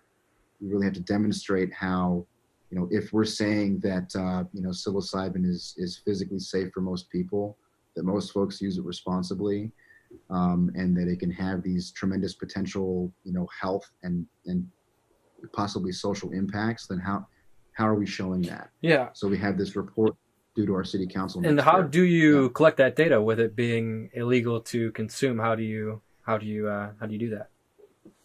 Sure, that's another great question, Dakota. Thank you. Yeah. So right now, our first order of business for that panel was to establish reporting standards, reporting criteria for law enforcement. So if Denver police or Denver sheriffs are making arrests, why, and what's the data that we're tracking there? And so if there are any arrests in Denver, we're not only looking at things like, race, gender, age, height, weight, things like that. We're looking at location, we're looking at, what substances were involved, how much, what was the mindset of the individual, setting, basically. And so those reporting criteria are required for Denver law enforcement now, if there are psilocybin arrests. And do you find any commonalities between arrests as far as behavioral patterns go? We're just starting to collect this information. Okay, so you're just starting, that will be a really interesting thing to see. Yeah, and to be fair and transparent, the arrests are low. Yeah. I think with all psychedelic substances, arrests are pretty low, right? But there are outliers. It does happen. And one thing I want to note is that, in Denver, what's not included is distribution. Yeah, I was going to say distribution is probably something they deal with more than, finding some guy out on LSD or something. Right. Yeah. So as opposed to Oakland went a little bit further in a couple different ways, right, with their resolution. They have distribution built into their initiative. Interesting. Wow. Whereas in their resolution in Denver, it's no distribution without remuneration, and remuneration is a legal term basically for profit. So okay. So the question here is like in Denver, can we actually gift psilocybin to folks? And we're having conversations about that. There's a Colorado law that's interesting because it says that with Schedule I substances, even if you're gifting it or giving it away, it still might be considered distribution. So, but our DA, when we asked her that question directly, she said, that I can't recommend people gift psilocybin, and she said, but we're not supposed to enforce it. Right. Enforce anything. So, so arrests are low, and we'll see what the data looks like in Denver in terms of those, any correlation between, location, mindset, all that stuff. And then to further answer your question, Dakota, what other types of data can we collect? How are we doing it? I think a big part of that is anecdotal or observational. Give a shout out here to a group called Unlimited Sciences. They're based here in Denver. Their team worked with our campaign back in the day on our committee, and they're running the largest observational psilocybin study of its kind in the US right now. Oh, in collaboration with Johns Hopkins University. John Hopkins, shout out to So- John Hopkins. They're doing a lot of interesting psychedelic work right now. Man, they just got a huge, the first like dedicated university research center for psychedelics in the country. It's pretty tremendous.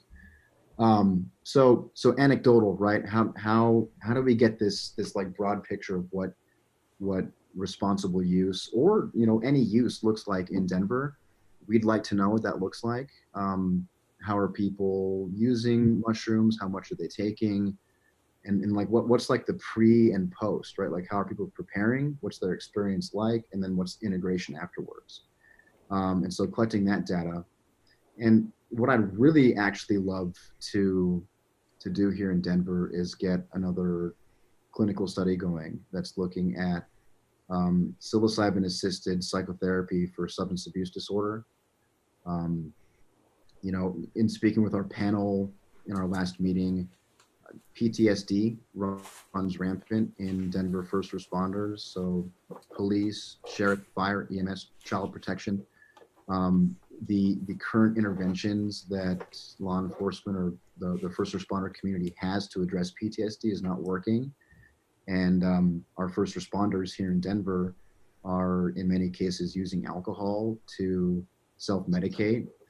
And so, if we look at the clinical data where psilocybin can be an effective treatment for alcoholism or substance abuse, potentially that can apply here in Denver with our first responder community. So that's another area to collect data. And then if we're looking kind of beyond the panel, and my work on the panel and focusing a little bit more on SPORE. And by the way, SPORE stands for the Society for Psychedelic Outreach, Reform, and Education. Our job as a soon-to-be 501c3 nonprofit is to educate the public, organize the community, and develop leadership in this space, in this field, in psychedelics. And a big part of what's going into our programming and how we develop our programming is really listening to the needs of our communities, and especially our underserved communities. And how can psilocybin and other psychedelics potentially have a radical positive impact in, we're talking about health and mental wellness, we're talking about personal growth. And what sort of setting would that look like? If that were to pass and this were to be like a sort of thing that actually blossoms, do you think that would look? As far as giving people, like using these things in like a communal kind of way, like would it be? Would there be like a community area, like some sort of temple, a psychedelic temple or something, or man, what's your vision with that? Oh my goodness, I see a lot, and I got to give props again to Decriminalize and Carlos and his team, because what they just submitted last week, the Oakland Community Healing Initiative, is a tremendous next step in what this can look like. And I think the most important thing that we're looking at right now in Denver is how do we enable above board services.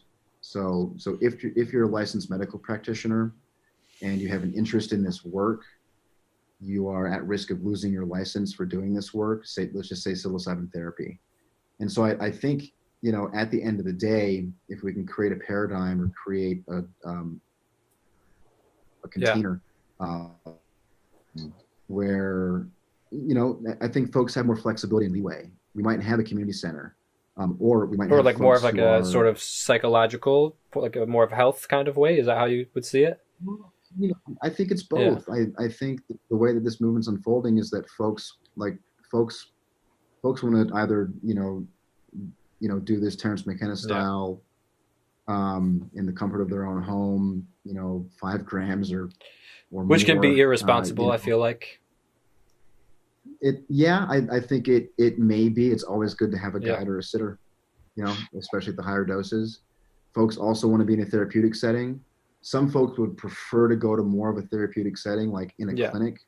Other folks would prefer to sit in community with their friends and with somebody who's a part of a lineage or who has experience facilitating for folks. And so I think the more flexibility, I guess just the more socially acceptable it gets, the more the expressions will pop up. They'll find their ways. Yeah, it's cool. You're doing some great work. Challenge. Yeah, that's really cool to meet you. I wasn't expecting that. Yeah.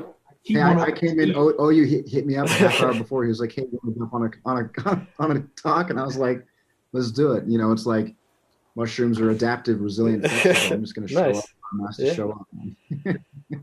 I wanted to just me listening. You just like even gave me more like for my topic. What I'm talking, I'm going to do the same topic 2 days in a row because I want to get more people. The entire conference is entheogens in urban environments, a journey into the mysteries, right? The mystery has always been my story. Yeah. So when somebody says, well, what happened to you with your mushroom experience? Well, that was my story. You're going to have to go in and get your story.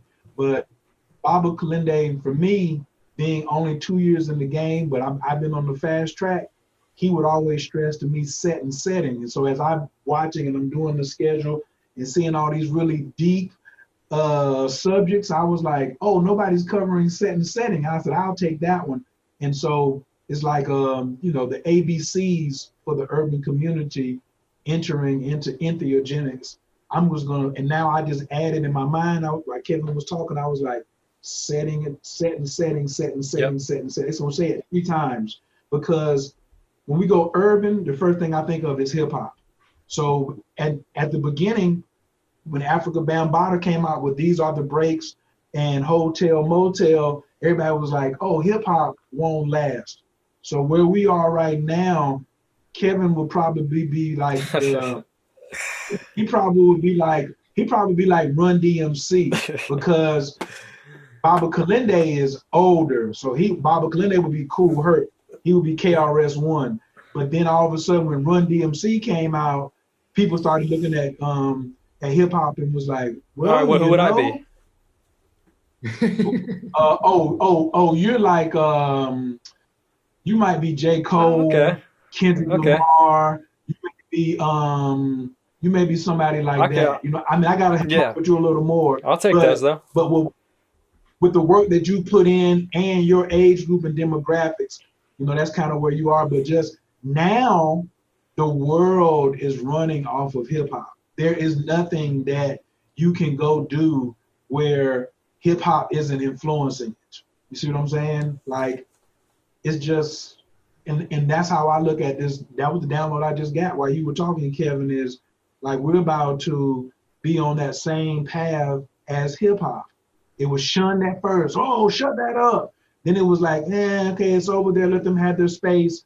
And then all of a sudden, corporate America was like, it sounds kind of good. How can I do when I'm doing it? One of the conversations that Kevin had with me, which is why I chose to work with Spore, unpaid, so I can keep my voice. I love it. God bless you.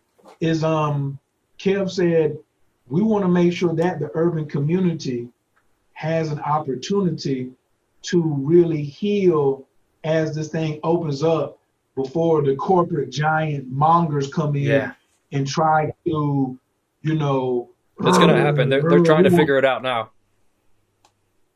Already $1 billion industry.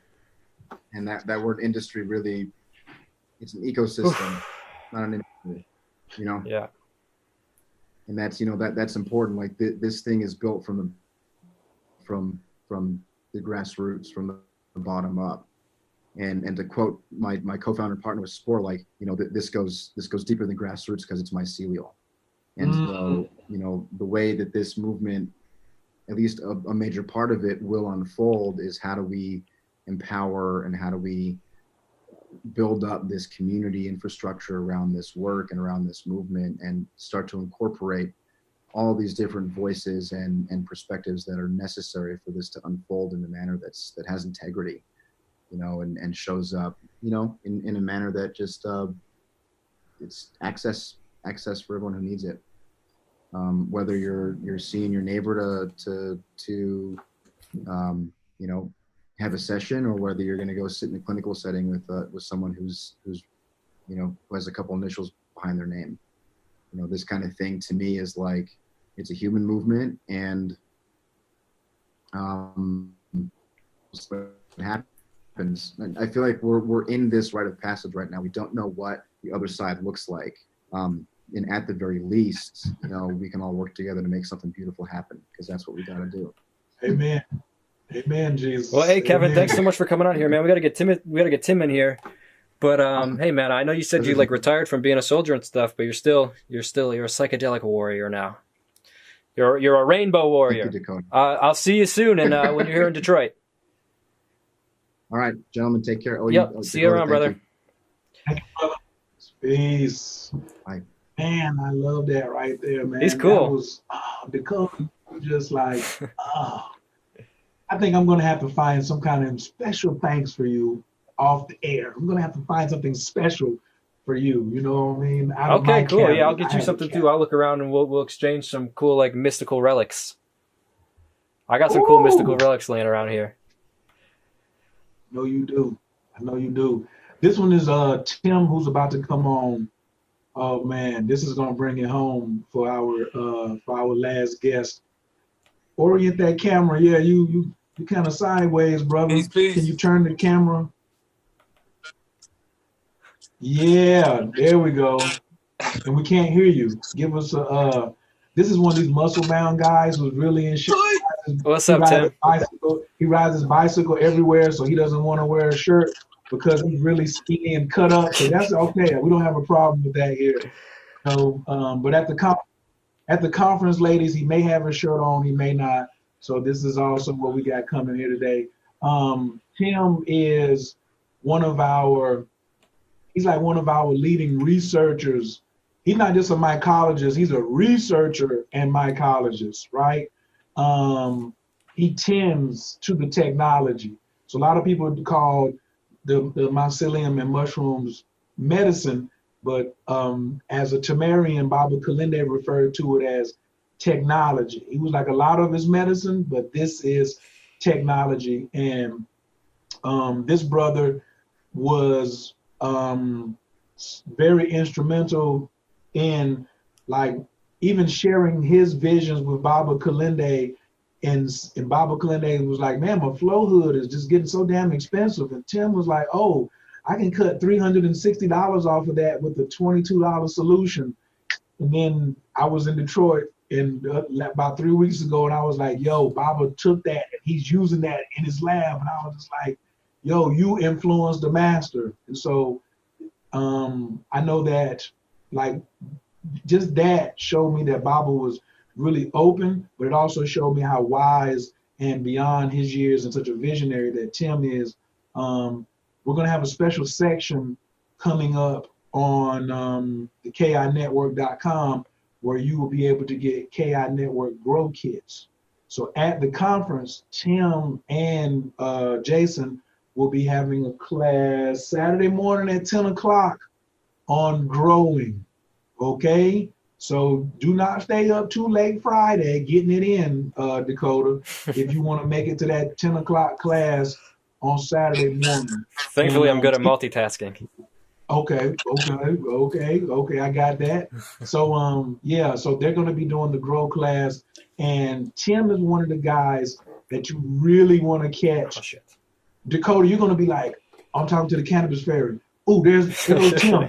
I'll be right back. And you go over there. Then you see Cannabis Fairy talking to Mother Ayana, and you be like, oh, I'll be right back. But if I see Dakota, Tim, Cannabis Fairy, and Mother Ayana in the group, I'm running over there with my phone, like, whoop, record. I'm not even going to speak. Just, whoop, what are you doing? Just learning, because I know that the vibration in that one is going to be like mega hexaperts or whatever you call those things, or y'all gonna be going deep diving into the plant level. Ladies and gentlemen, on Instagram, he's Medicinal Explorer. I want to introduce y'all to another brother from another mother, my man Tim. Okay, oh, there you are. Okay, perfect. Peace, everyone. What's up, Tim? Oh man, not a whole lot going on over here. I'm just looking at some fruits that need to be chopped down, and I'm like, yo, Dakota. I'm like, I've watched that guy for years. Oh, really? And, cool. Hey, nice to meet you. Man, yeah, way from it. Yeah, it's nice to meet you as well. So, what's your role at the conference? I mean, I know we just got that great introduction, but right, absolutely. I will be holding the grow class, just like Oyi had mentioned, at 10 a.m. on Saturday of the conference. That'll be the 8th. And I will also be speaking. The segment that I'll be holding is a call for action, respecting the mushroom and your divine path. And it's a reflection of my story, how the mushroom had found me and selected me to cultivate. So I've stepped up to hold a grow class simply because Baba and I held the same philosophy as far as wanting others to be sovereign in the cultivation of their own magic mushrooms. I know so many people that do know how to cultivate hold that close to the vest. You know, they're like, oh, you know, this is a gift that I have. You know, not everyone is, you know, can do it like I do. And one of the first messages I ever got from 3.5 gram experience was wanting to share this with people for as low a cost as possible, if not free. So if I can put this information out for others to spark the explorer within them, then by all means, let's hold that class. Let's do more tutorials and more face-to-face interactions. So yeah, that's cool. So in which way did the mushroom, you said the mushroom kind of chose you to cultivate it. In which way did it come to you? So I was living in Colorado. And just 1 second, can you do me a favor and just turn your speakers down just a little bit because we're getting an echo. Sure. Okay, perfect. That's perfect. All right. So the way the mushroom found me was in the, I guess you might call it the womb of the cannabis plant. I had spent so much time surrounding my life with cannabis that it took someone to really jar that loose in me to find the mushroom. I had a friend who was coincidentally from the same hometown I was when we had decided to move to Colorado. You know, I discovered him, and you know, we were watching the same YouTube channels, but when it was time for me to move back to my hometown, we had a conversation regarding mushrooms. Our coworkers had been speaking of them, and it just kept ringing in my ears, like, what is that? What is that? And I remember years before that, cultivating cannabis myself, and there was always that one page in the middle of High Times where there was that grow kit. And so it was already, that seed was already planted in my mind. So I ended up having a conversation, like I said, before I had moved back to my hometown, and he said that he was more interested in the cultivation of mushrooms rather than cannabis. And that wasn't a statement I was ready to hear at the time. You know, I had, you know, been dabbing and, you know, the flower and everything. I figured I had reached the pinnacle of what I had going on. And so I immediately went to YouTube, and shouts out to Willie Michael. He's where I actually started off on my cultivation journey. And then from then on, I just went down what most people would call the shaman's path, and just went alone into the woods, you know, in my apartment, mm-hmm. and started to ingest intuitively. And so that, that's how it all began. And did it come to you in the form of like a vision or the voice people talk about?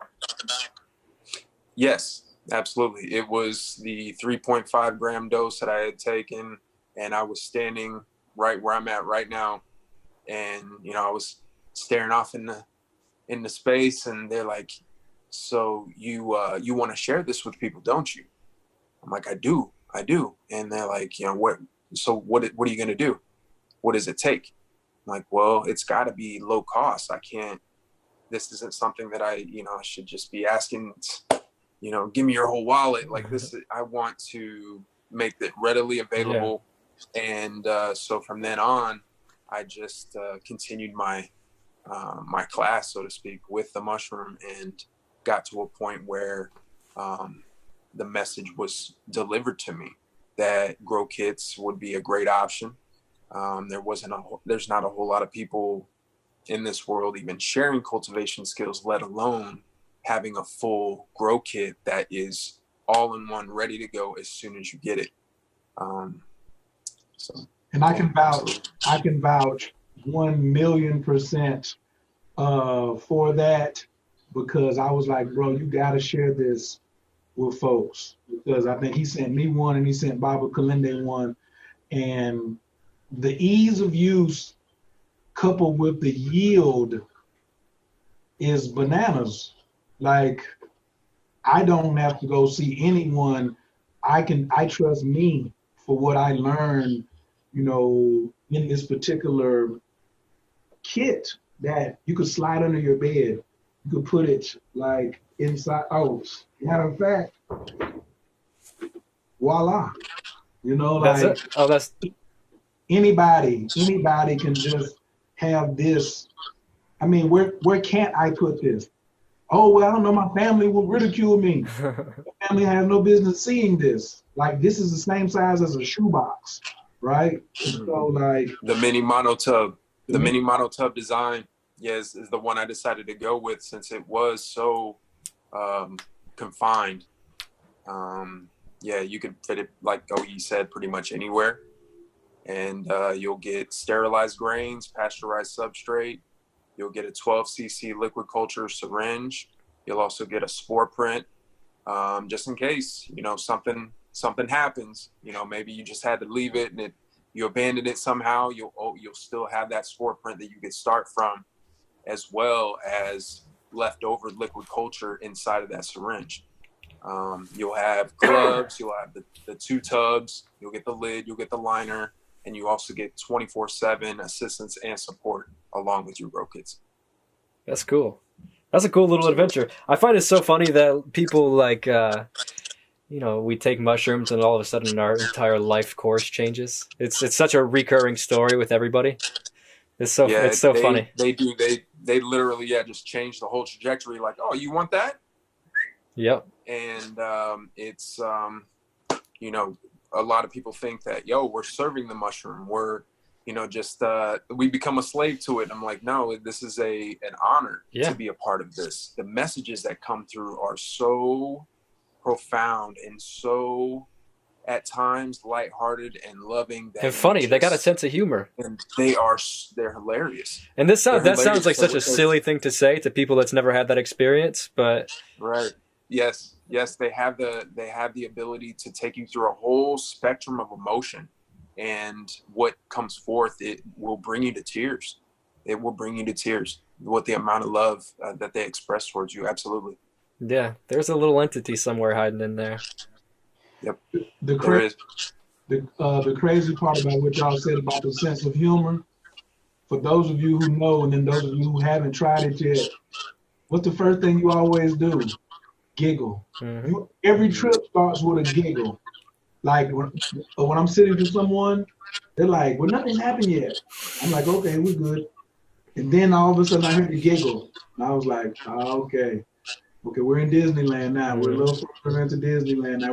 We're past the gate. We're about to go start picking out rides now. But when the giggle starts, that's the sense of humor, at the beginning. So yeah. That was right. Shout out to the divine giggles. Right, that cosmic giggle, that's for sure. It is real. Well, that's cool, Tim. So I gotta get out of here. I don't mean to cut you short, but is there anything you any like divine messages you want to share with the world, or anything you want to promote? Well, I would encourage everyone to come check me out at medicinal_explorer on Instagram. Check out the kinetwork.com. Keep an eye out for the grow kits. And I just want to shout you guys out for having me and broadcasting this. I think it's a great opportunity. And I also want to shout out Baba Kilindi and the Iyi family for everything that they've done for me and continue to do for me. So yeah, thank you very much for having me. Thanks a lot, bro. I'll see you. You're going to be in Detroit, right? So I'll see you just in a couple weeks. Absolutely. Cool. I'll see you there. And we can continue the conversation. We can do podcast or whatever unfolds. Oh, all of it. All of it. All right, bro. It's good to see you. Peace. Likewise. This is gonna be so crazy. Dakota, I think I'm gonna call you Angel Dakota or Dakota Angel or something. Okay, I'll take it. The middle, brother, because like this. So Mudu, who I was trying to get on here, Mudu was telling a story about Baba Kilindi. They were going to Africa, right? Mm-hmm. So they were supposed to be leaving. They already had somebody expecting them, I guess, in 2 days, and Baba Kilindi had not bought the tickets yet. And so Mudu was like, so we're leaving tomorrow. What time are we supposed to be at the airport? And Baba says, I don't know. I haven't bought the tickets yet. He was like, what? And so he says, I'm going to buy them tonight between 11 and 1 o'clock. For tomorrow morning. He was like, yeah. So he gets the tickets between 11 and 1. They're at some ridiculously low price. They fly all the way to Africa. They get off the plane, and Mudu's like, so yeah, what hotel are we going to? And Baba was like, hotel, I don't know. He was like, wait a minute, you bought the tickets at the last minute. No, we had to be over here, and now you don't have a place for us to stay. And Baba said, he was like, nah. He said, sometimes you got to leave room for the universe to work. And then they're just walking through the airport. They've come through customs, do not have a hotel. And Mudu says, somebody says, Kilindi. And he turned around and is like, it's me, JoJo from Detroit. You know, Betty from Detroit stays over here in Ghana too, but she's gone for 2 weeks. Y'all can just stay at her house. And so then he looks at Mudu, and Mudu looks at him. And so that was the moral of that story was leave room for the universe to work. So yeah. I never knew, like I said, 2 days, 3 days ago, I didn't know you existed. No accidents. But we were on Portland Psychedelic Channel, and we was like, we just want to tell the universe who we want and what we want. And we was like, we want Joe Rogan, we want Mike Tyson, we want George Clinton, we want, the big names, but we also want people to help us get the word out here. And so the universe was like, oh, this is the most important. The most important is getting the word out here, not the speakers. And so when you sent the message to the Portland Psychedelics, Jason immediately screenshot and sent it to me. I caught it on the fly like rugby. I shook through people, spun, then I hit the email to you. You caught it. You jumped over somebody, bumped somebody, then emailed me back and was like, yeah, we're going to do this.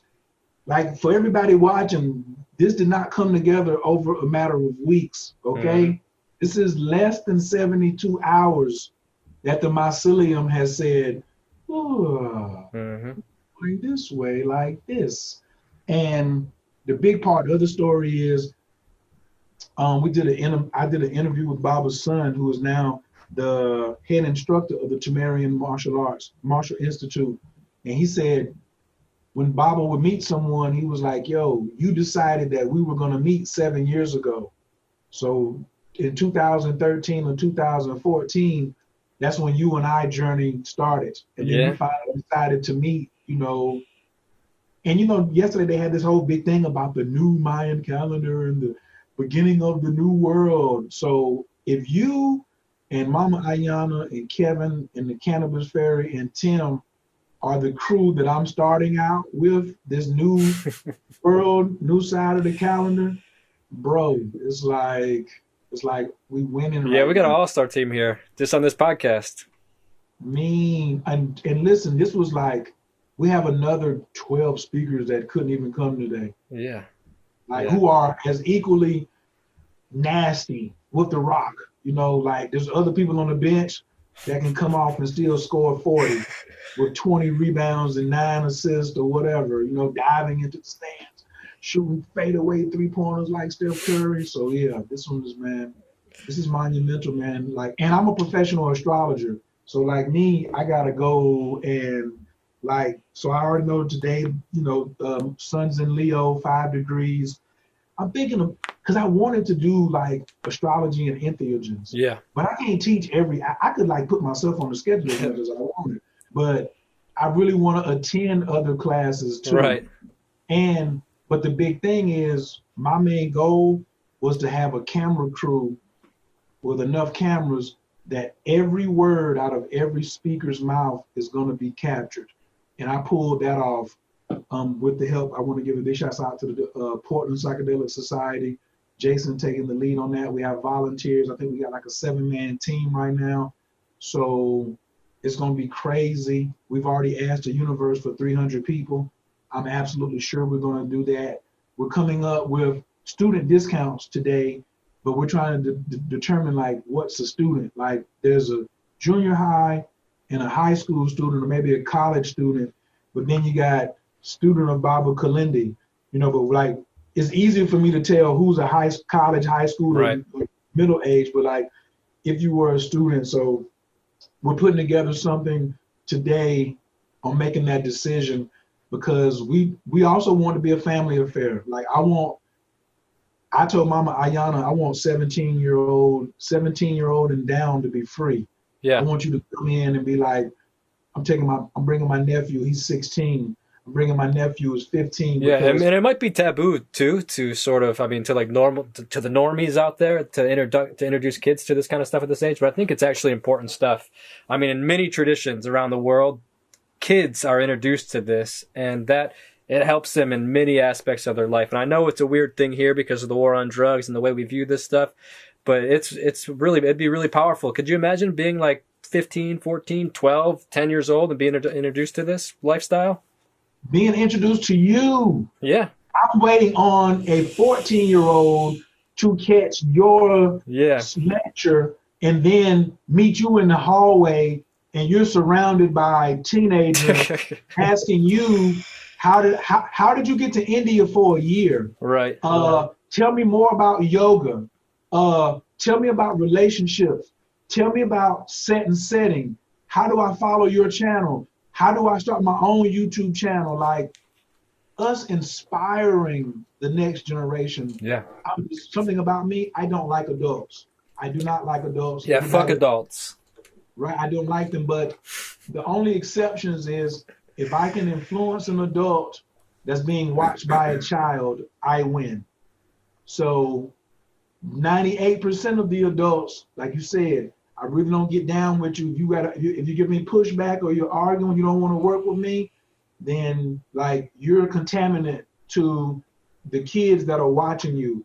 But if someone could come and learn some astrology from me and then go home and say, all right, I'm going to use the astrology along with the homeschooling for all of my 5 children, like that's a win-win for me. If somebody can say, I have a program called Moon Magic 28 that uses 8 cycles of the moon versus just full moon and new moon, and then you can teach that to your whole family.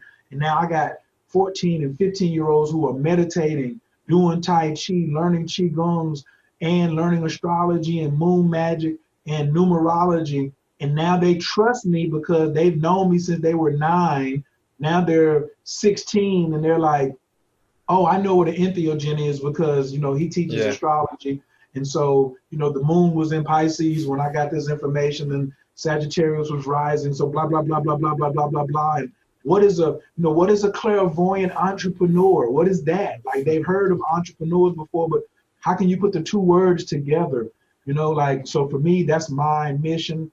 Sure, I am very happy that Paul Stamets is going to be there, but I'm more excited that you're going to be there down the street. Like, you're coming from Dearborn, roll through Redford. Yeah. I'm in Detroit. Like, what's up, everybody? Like, I'm at the crib. How y'all doing? Well, I gotta go because all these young people are talking to me, or even somebody your age, or now what about somebody 40 years old coming to you, Dakota? Yeah, that's the stuff I think's cool. That's what's cool to me. Because it feels more authentic, Radical, man. Yeah. And in the listening aspect, that's one thing I want to do. I know you've been on here for a second, but I must speak on Baba Kilindi's Please. behalf about the way he would listen without ridicule. So some people listen to ridicule. Some people listen to play your situation down, but not many people listen just to listen, just to hold space to listen. And then even fewer listen, hold space, and then celebrate your experience. Because when you come back from 5 grams, 7 grams, 9 grams, 12 grams, one thing I want to tell you. 30 grams. Right. You need somebody to talk to. You need somebody to talk to. And not somebody who's going to ridicule you. And so one of the things Baba teaches me in setting is no phone, no car keys. If you're sitting, you must take the phone and the car keys away, right? So I'm sitting for people. First thing I do is I'm like, here's your mushrooms. Give me your car keys and your phone. I give them back to you tomorrow. And so after the 9 grams, you can go in on your own, right? And so I had already passed 9 grams. I don't know whether I was at 12 or 14 or something. And so the next morning, I'm almost back, not all the way back. And I have all these downloads, and it was before the Super Bowl, so it was before Kansas City and them was playing, and all these things about cryptocurrency, and it told me who was going to win the Super Bowl, and all of these things. I grabbed my phone, turned my phone on, and I called Baba Kilindi. It's like 5:30 in the morning. He answers the phone. It sounds like he's at some New York train station. There's so much stuff going on in the background. I was like, damn. But I knew better to ask him what he's doing. You never ask Baba Kilindi what you're doing. You just tell him what you want. Mm-hmm. And so I just start rattling.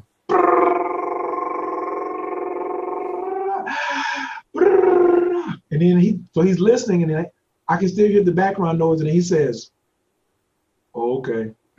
I was like, I just had to get that out. So I hang up the phone. I send him a few more messages on Facebook, right? Then about 3 days later, he calls me. Now he has the sense, even though he's real quiet and stoic, his sense of humor is on a whole nother level. So I'm thinking he's about to go and tell me something deep, right? Or give me something to do. He says, I thought I told you about being on the phone on 10 grams or more. I was like, man, stop. But he was like, who's supposed to be holding your phone? And he just got on me, man. It was just so funny. Like, you're the sitter that's supposed to keep people off their phone, and here you are on your phone. Mm-hmm. But he knew it was cool because I was calling him. And the joy, man, to have him on speed dial, for him to pick the phone up that early, to just listen to my psychedelic, entheogenic, hallucinogenic ramble. But I did tell him that the Chiefs were going to win, and I told him that because he loves Ripple. His 3 coins is Bitcoin, Ripple, and Ethereum. I was like, yo, you were right about Ripple, because we be going back and forth. And I was like, you're right about Ripple. Buy up Ripple. And it just even me at my age, it was just so to be accepted by someone. He wasn't ridiculing me because I was on the phone. He was just joking with me. Yeah, those are the best kind of teachers that can do it like that. And then just listening to the stories of other people who have told me wild stories of him just being so present, listening to people. And so, like, that's me. I have way more people wanting to take their first ride on 5 grams, but there's a shortage of sitters. Yeah. They can't find a sitter. And I'm like, listen, unless you just want to like buy my plane ticket for me to come to Phoenix or wherever you're at for 2 days, so I can sit with you. Like it's be a little more cost effective if you just meet a new person and say, but that also means that the person who's taking their journey of 5, 7, and 9 grams, you have a dual journey. So you have a journey, like you have this thing to go and journey to find out and explore the unknown, but you also have this accountability thing to come back and show someone else. Like each one teach one in the entheogenic community, to me, on just set and setting, is like the most important thing. And as a Tai Chi instructor, meditation teacher, I think stance, posture, and formation is everything. And so me just coming into, I just took mushrooms the first time on my birthday.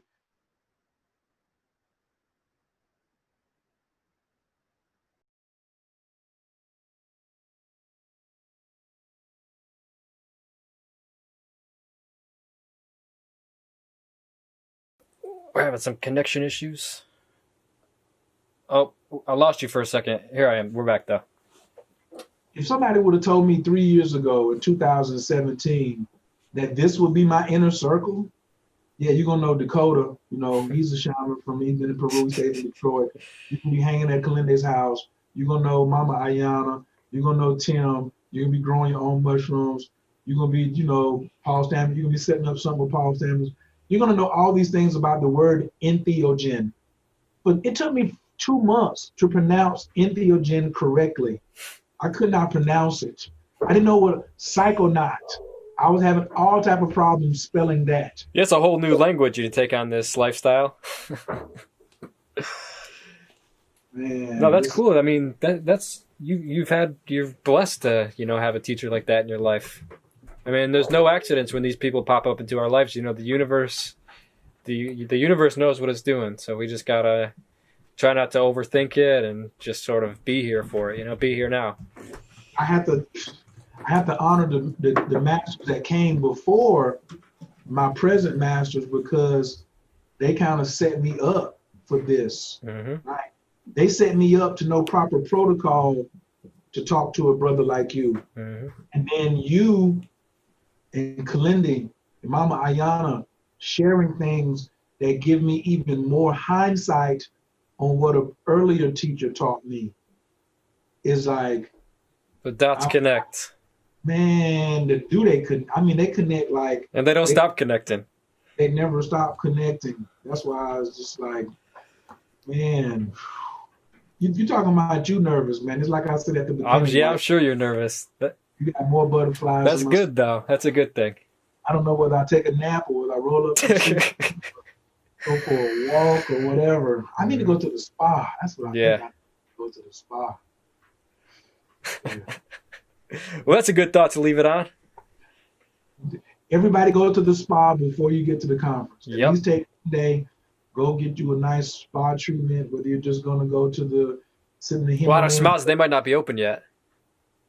In Georgia, we're open. Oh, you guys are open there? All right. I don't know what everybody's got going on, but, and if you get more sunlight, for those of you who made it all the way to the end, the coronavirus hates sunlight. That's all I can really tell you. Like corona is the same thing. There's something that circles the sun called the corona.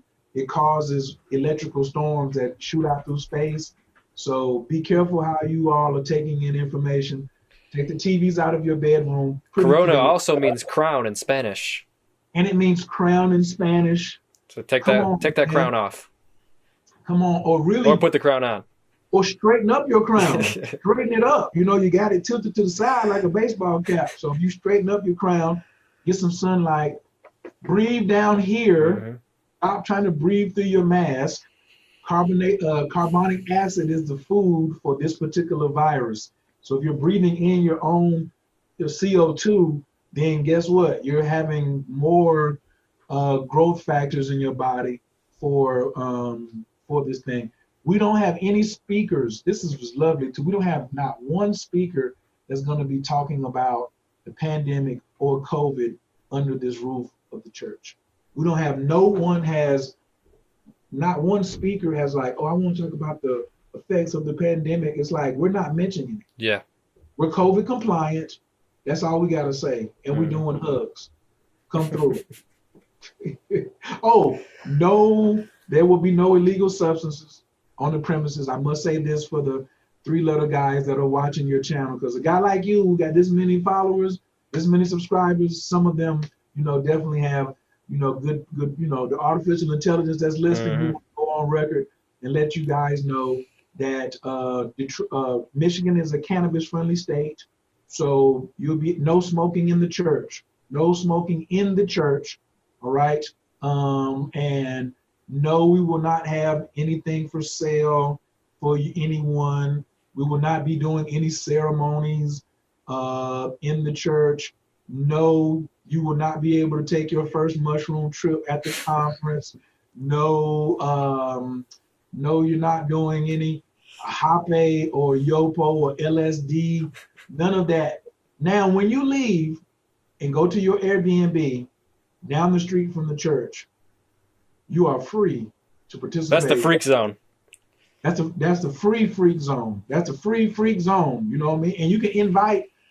You're gonna have a whole community of. They're gonna be invitations circulating. So, like I said, the two people, it's gonna be those who show up and those who wish they did. And where can the people get the tickets at? They can get the tickets at thekinetwork.com.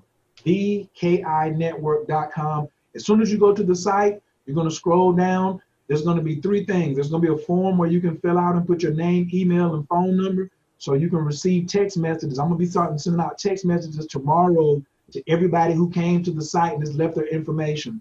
So just in case there is a free freak zone, you know first. But I got to text you. I can't tell you here.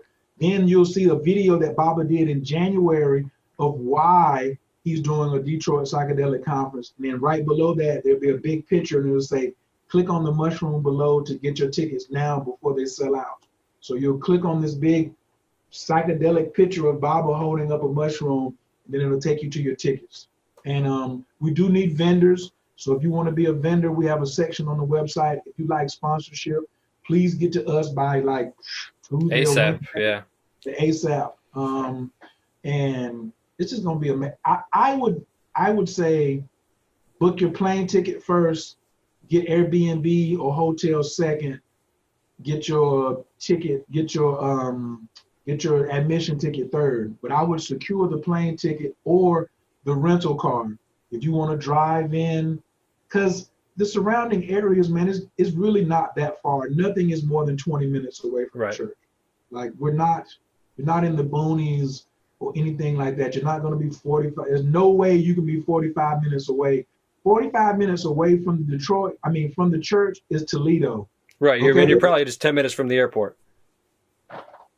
Come on, man. Like you'll pass Dakota before you go 45 minutes from the church. You know what I'm saying? So like Dearborn, Redford, Hamtramck, all that's kind of still the Detroit area. So y'all are gonna be fine. And if you want to catch a mule or a horse or carry a pigeon or a falcon or a flying carpet, all this is optional.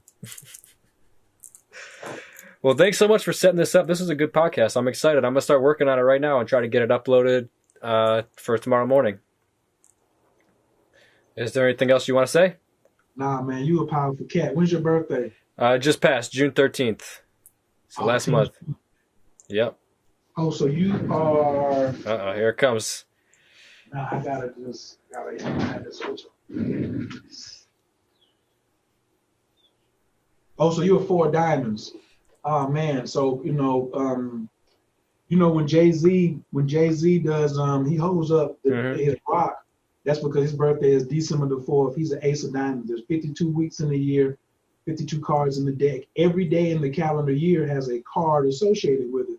So diamonds are finances, and 4s are foundation and structure. So like you make sure that things are in order, especially of things that are of value.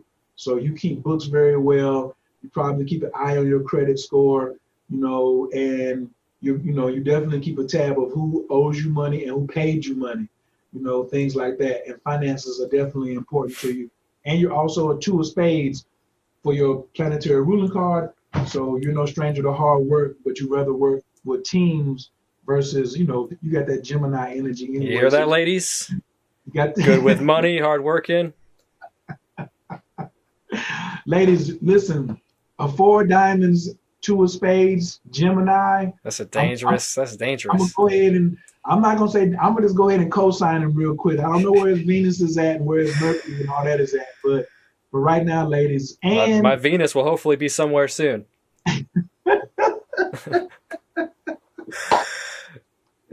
Hopefully your lady friend, your future lady friend will be at the conference. She could be. All right, Yeah. all right. Let's get out of here before I say something inappropriate. Thanks so much for coming out here. This was fun, and yeah, we'll keep in touch up until we hang out. Absolutely. You have an Instagram channel too? Yep, it's DAKOTA WINT, so it's just my name. Okay, bet. So I'm gonna send you. Yeah, follow me on there. I'm gonna follow you, but I'm getting a lot of digital flyers done today in Instagram format. So I'll just forward them over to you. So sure. Yeah, I'll share them and stuff, and yeah, and I'll make sure to put out all the links in the description for anyone that's watching and curious about any of the information you found here, or want to look into anybody that was on here. It'll all be down below. And also the websites that get your tickets for the Detroit Psychedelic Conference will also be below. And I'll be there just hanging around. I'm not sure exactly how I'm going to be involved yet, but I'll be there and just, yeah, say hi. All right, bro. It was good talking to you. Salute. Thanks, family. We'll holler at y'all. Peace out. And that's it. Wow, what a cool conversation. All those guys. That was fun. That was some really cool people. I didn't expect such a cool little group of people to come on. And I feel honored to get like to get to meet Kilindi's wife. I didn't expect that. Kilindi, for those of you guys that don't know, he's like I've known about Kilindi for a while, and he's not only is he sort of a Detroit legend, but he's like a psychedelic legend properly. I mean, you can find all kinds of stuff about him on YouTube teaching about really high dose taking mushrooms in high doses. And that's how I found out about him, just being like, what is this craziness? 30 plus grams, what the heck? And he's definitely a pioneer in exploring the deep realms of of whatever the psychedelic experience is. So I'm actually really this is great. I'm honored to be a part of this community here in Detroit now. I didn't even really know that there was one. So if you are interested, come say hi. I'll be there. So this is the podcast. Thanks for watching A Place for Humans. I'll catch you guys next time. Being on the middle of the river and like the overwhelming feeling of like, holy shit, like we're actually doing this. We're going to look for a dead body with this guy. Kyle, you, and I, we had a lot of moments on that boat ride, going up there. I'm up against Kashi Baba, and he starts doing this really ritualistic prayer, and his eyes, I shit you not, started going inwards into his head. It was almost like a test to myself, as much as like they commit these vile acts to go against their egoic tendencies or their egoic propensities. I felt like the same thing, where I had to kind of put my own beliefs, my own preconceived assumptions and my culture shock aside, so that I can get this on camera and document it for a more altruistic purpose. This is some real deep, like anthropological work in a lot of ways. Like, who is doing this kind of stuff,